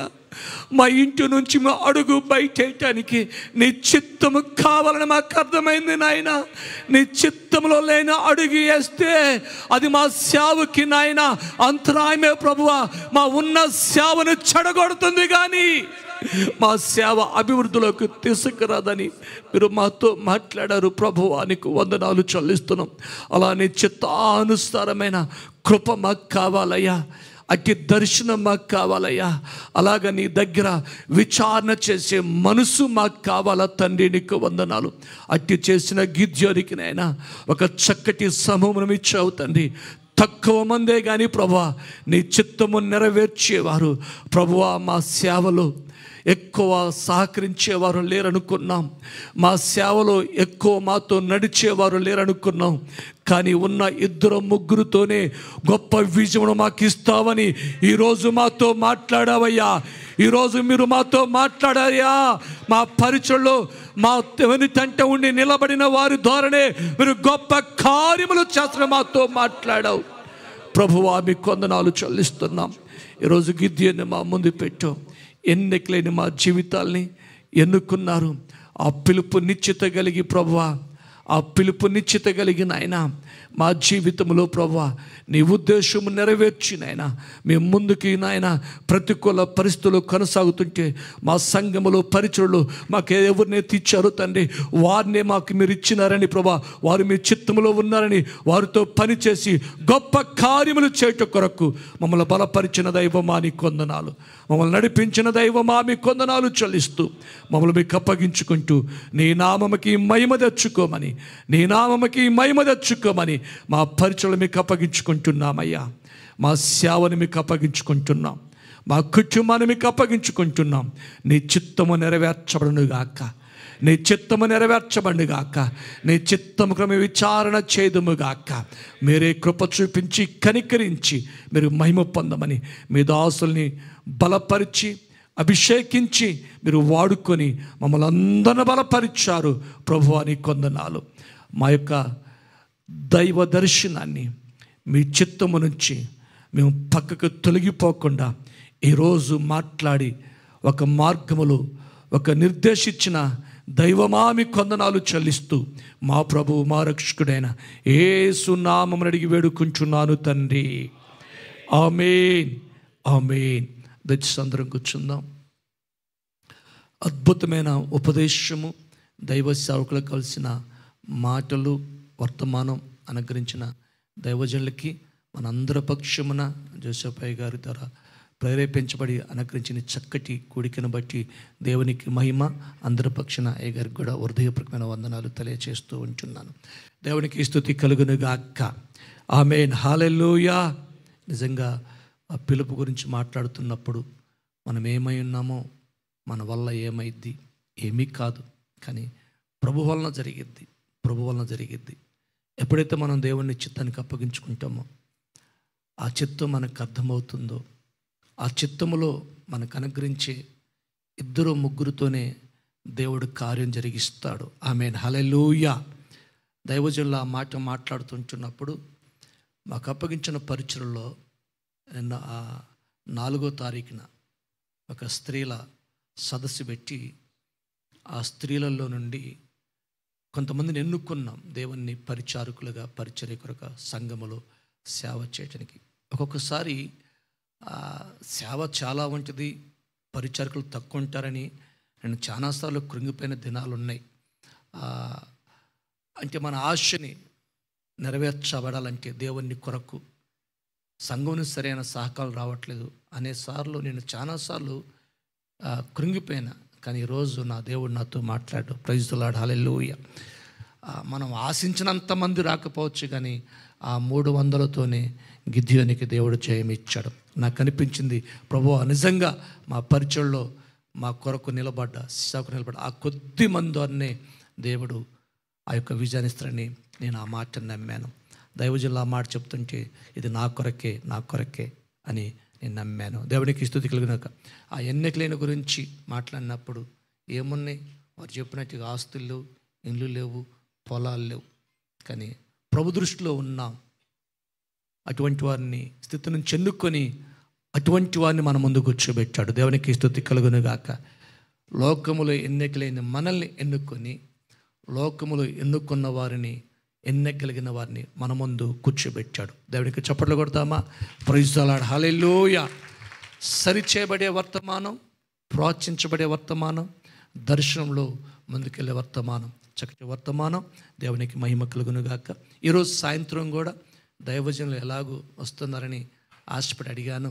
అయ్యా మీరు ఎలాగ వస్తున్నారు కనుక సాయంత్రకాల సమయంలో కూడా సంఘ ఉజ్జీవ కూడిక పెట్టుకుంటాను, అవకాశం ఉంటే ఇవ్వండి అంటే, పాస్టర్ గారు నిజంగా విరామం లేకుండా వాడబడుతూ రెస్ట్ అనేది ఆశించకుండా తిరిగి సాయంత్రకాల సమయంలో సంఘ ఉజ్జీవ కూడిక పెడతాం జరిగింది. ఒకవేళ మీ వ్యక్తిగతంగా మీటింగ్స్ మీ సంఘాలు లేకపోతే తప్పకుండా వచ్చి వాక్యం విని బలం పొందాలని, సహకరించాలని దేవుని సేవకునిగా తెలియచేస్తూ ఉంటున్నాను. మరి ఆఖరి ప్రార్థన దేవునితో ముగించుకుందాం. దైవజనులు జోసెఫ్ అయ్య గారు వచ్చి వాట్ ఆఫ్ థ్యాంక్స్ చెప్పిన తర్వాత ప్రసాద్ అయ్య గారు ప్రార్థన చేస్తారు. మరొక దైవజనులు ఆశీర్వచనంతో మనం ముగించుకుందాం. Praise the Lord. ప్రభువైన యేసుక్రీస్తు నామములో మీ అందరికీ, కూడి వచ్చిన సేవకులందరికీ ప్రత్యేకమైన వందనాలు. మా ఆత్మీయ నాయకులు, మా ఆత్మీయ తండ్రి, మా అయ్యగారికి కూడా ప్రత్యేకమైన వందనాలు. ఈ కూడికను ఇంత విజయంగా జరిగించినందుకు ప్రత్యేకంగా అందరికీ ఒకసారి యేసయ్యకి మనం స్తోత్రాలు చెల్లిద్దాం. దేవునికే మహిమ, ఈ కూడిక ద్వారా దేవునికే ఘనత, మహిమ, ప్రభావాలు ఆయనకే కలగాలి. ఎందుకంటే ఈ కూడిక నేను దాదాపు 6 మాసాల క్రితం మా అమ్మాయి విషయంలో మ్యారేజ్ వచ్చారు. అయ్యగారు ఎవరు, షౌరి పాస్టర్ గారి దగ్గర సేవకుల కూడిక జరిగింది. గత సంవత్సరంలో సేవకుల కూడిక జరిగినప్పుడు ఆ రోజు సేవకుల సందర్భం గురించి, కట్టబడిన సేవకుల గురించి చెప్పాడు ఆ రోజు అయ్యగారు. ఆ రోజు తర్వాత మా అమ్మాయి మ్యారేజ్ సెట్ అయ్యాక మొక్కుబడి చేశాను, ప్రభా ఒకవేళ సేవకుల కూడిక 150-200 మంది అయినా పర్వాలేదు నేను పెట్టుకుంటాను. నాకు ఆ రోజు చాలా డబ్బులు తక్కువ ఉన్నాయి. అమ్మాయి వివాహ విషయంలో నా దగ్గర ఒక 2 లక్షలు ఉన్నాయి. ఇంకా నాకు ఒక 3 లక్షలు కావాలి. ఏ బంధువులను అడగను, నా వాళ్ళని అడగను, ఆమె తరపు వాళ్ళని అడగను, నువ్వే నాకు సహాయం చేయాలి, నువ్వే నాకు నా బిడ్డ పక్షంగా వివాహం జరిగించాలని ప్రభు దగ్గర కృతజ్ఞతగా, అయ్యా సేవకులకు ఒక కూడిక పెడతా. ఎప్పుడు నేను పెట్టలేదు, పెద్ద కూడిక, చిన్న కూడికే పెట్టాను కానీ ఇంత పెద్ద కూడిక నేను పెట్టలేదు. కానీ ప్రభు నాకు సహాయం, అయ్యా ఈ కూడిక పెట్టుకుంటాను, కృతజ్ఞత కూడిక పెట్టుకుంటాను అయ్యా, ప్రభు చేసిన ఆ గొప్ప కార్యాన్ని అనుకున్నాను. నేను అనుకున్న దానికంటే కూడా ఆ వివాహంకి నేను అప్పు ఎక్కువైపోతాను అనుకున్నాను. 3 లక్షలు 2 లక్షలు అప్పు అయిద్ది అనుకున్నాను. ఈ 2 లక్షల కంటే కూడా ఎక్కువ అయిద్దేమో అని భయపడ్డాను ఆ సమయంలో. కానీ దేవుడు నాకు 2 లక్షల లోపే అప్పు అవ్వడానికి కొంత 2 లక్షలు అయింది. కానీ 80,000 మిలిగేటట్టుగా నాకు పెళ్ళి అయ్యాక నా చేతిలో ఒక 80,000 చేతిలో ఉంచాడు దేవుడు. అది నాకు నిజంగా చాలా అద్భుతం. నిజంగా దేవునికి నేను ఏం చెల్లించాను, ఒక 2 లక్షలు అయితే అయింది. కానీ ఈ 80,000 అయితే నా చేతిలో ఉన్నాయి. మా అంటే 1 లక్ష రూపాయలు అప్పు అయింది అంతే. దేవుడు అంత గొప్ప మేలు చేశాడు నాకు బిడ్డ వివాహ విషయంలో. అందుకు ఒక సేవకులు కూడిక పెట్టుకుంటాని ఆ రోజు మొక్కుబడి చేసి అయ్యగారిని అడిగాను, అయ్యా నేను ఇట్లా మొక్కుబడి చేశాను, కృతజ్ఞతగా సేవకులకు పెట్టుకోవాలనుకున్నప్పుడు అయ్యగారికి అడుగుతూ వచ్చాను. చాలా సమయంలో అడుగుతూ, అయ్యా డేట్ లేదు, ఇస్తానని చెప్తూ వచ్చాడు అయ్యగారు. అలాగే సేవకుల కూడికి ఎక్కడ పెట్టాలని అడుగుతూ వచ్చారు. అయ్యగారు అడిగితే, అయ్యా మాకు చర్చ అయితే చాలా చిన్న స్థలం, అక్కడ జరగడానికి కొంచెం ఇబ్బంది అవుతుంది కదా, మోసేస్ అయ్యగారిని అడగండి అని అయ్యగారు కూడా సలహా ఇచ్చినప్పుడు, అయ్యగారిని అడిగినప్పుడు అయ్యగారు ఎంతో నాకు సహకరించి ఈ కూడిక జరగడానికి ప్రత్యేకంగా అయ్యగారికి కూడా నేను ప్రత్యేకమైన వందనాలు చెల్లిస్తున్నాను. ఎందుకంటే అయ్యగారికి సహకరించకపోతే ఈరోజు మీరందరూ ఇక్కడికి వచ్చేవాళ్ళు కాదు కదా. కాబట్టి అయ్యగారికి ప్రత్యేకమైన వందనాలు. ఎందుకంటే ఎంత సహకరించాడు అన్ని విధాలుగా అయ్యగారికి ప్రత్యేకమైన వందనాలు. దేవుడే అయ్యగారి సేవను బలపరచునుగాక. అలాగే మా అయ్యగారిని కూడా అడిగిన వెంటనే ఈ డేటు చాలా బిజీగా, గొంతు కూడా చాలా బాగాలేదు పాపం అయ్యగారికి, కానీ అన్ని ఇచ్చిన డేటు ప్రకారం అయ్యగారు వచ్చారు. గొంతు బాగలేకపోయిన, శరీరం సహకరించిపోయినప్పటికీ కూడా అయ్యగారు వచ్చినందుకు అయ్యగారికి కూడా ప్రత్యేకమైన వందనాలు చెల్లిస్తున్నాను. ఎందుకంటే అయ్యగారు చాలా బిజీ, చాలా రాష్ట్రాల్లో, దేశాల్లో, విదేశాల్లో కూడా వెళ్తూ ఉంటారు. చాలా బిజీగా వెళ్తున్న షెడ్యూల్స్ అయ్యాయి. కానీ అయ్యగారు ఇచ్చిన డేట్ ప్రకారం వచ్చినందుకు అయ్యగారికి ప్రత్యేకమైన వందనాలు చెల్లిస్తున్నాను. ఎందుకంటే మా ఆత్మీయ నాయకులు, ఆత్మీయ తండ్రి అనేక సమయాల్లో ఇలాగ నెలకు ఒకసారి సేవకుల కూడికి మేము నిర్మల్ వెళ్తున్నప్పుడు చాలా సమయాల్లో ఈ సేవకుల మెసేజ్లు విని ఎవరి మీద ఆధారపడకుండా ఒక సేవకుడు దేవుని మీదనే ఆధారపడాలని చెప్తున్నప్పుడు అనేక మాటలు, ఆ మాటలు బట్టి ఏ సంస్థ కానీ ఎవరి వైపు చూడక దేవునిపైనే ఆధారపడుతూ వచ్చిన ఇన్ని సంవత్సరాల సేవలను, చిన్న సంఘం చిన్నది అయినప్పటికీ దేవునిపైన ఆధారపడుతూ వచ్చిన సేవ మాది. మా సేవ కొరకు, మా పరిచర్య కొరకు మీరు అందరూ ప్రార్థించవలసిందిగా మనవి చేస్తున్నాం. అలాగే వంట చేసిన బ్రదర్ కొరకు కూడా ప్రత్యేకమైన వందనాలు. ఈ సమయంలో ఒక చిన్న అనౌన్స్మెంట్, ఎందుకంటే మా అల్లుడు మేడ్చల్లో బైబిల్ క్లాస్, ఆశా బైబిల్ కాలేజీలో లెక్చరర్గా చేస్తూ ఉన్నాడు.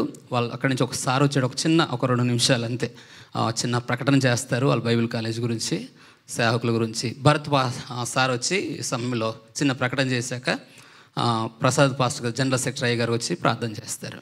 అయ్యగారు ఆశీర్వాదాలతో ముగించు.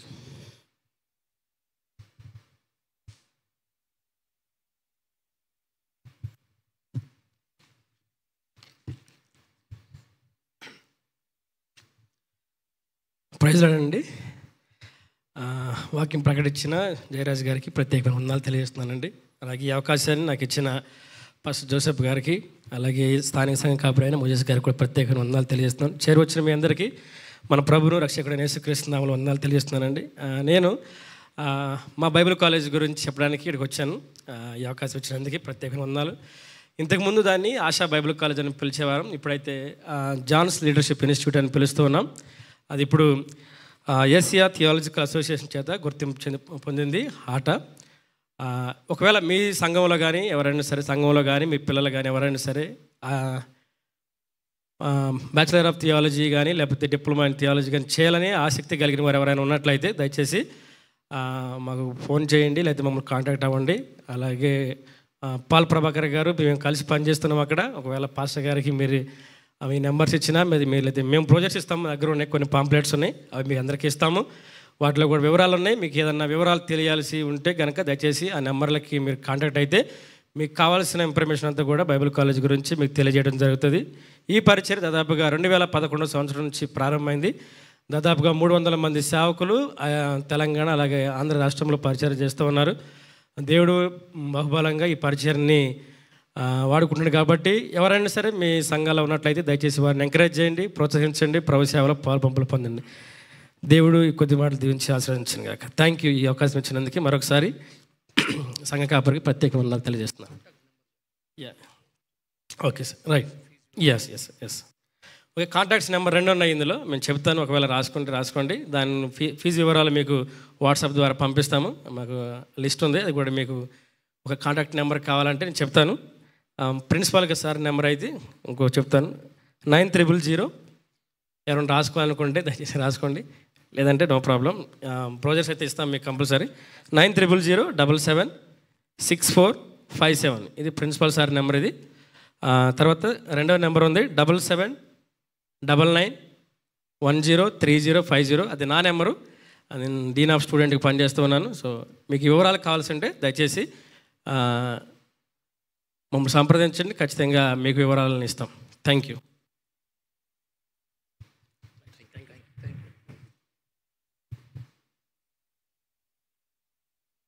ఆఖరి ప్రార్థన, అందరూ లేచి నిలబడదాం.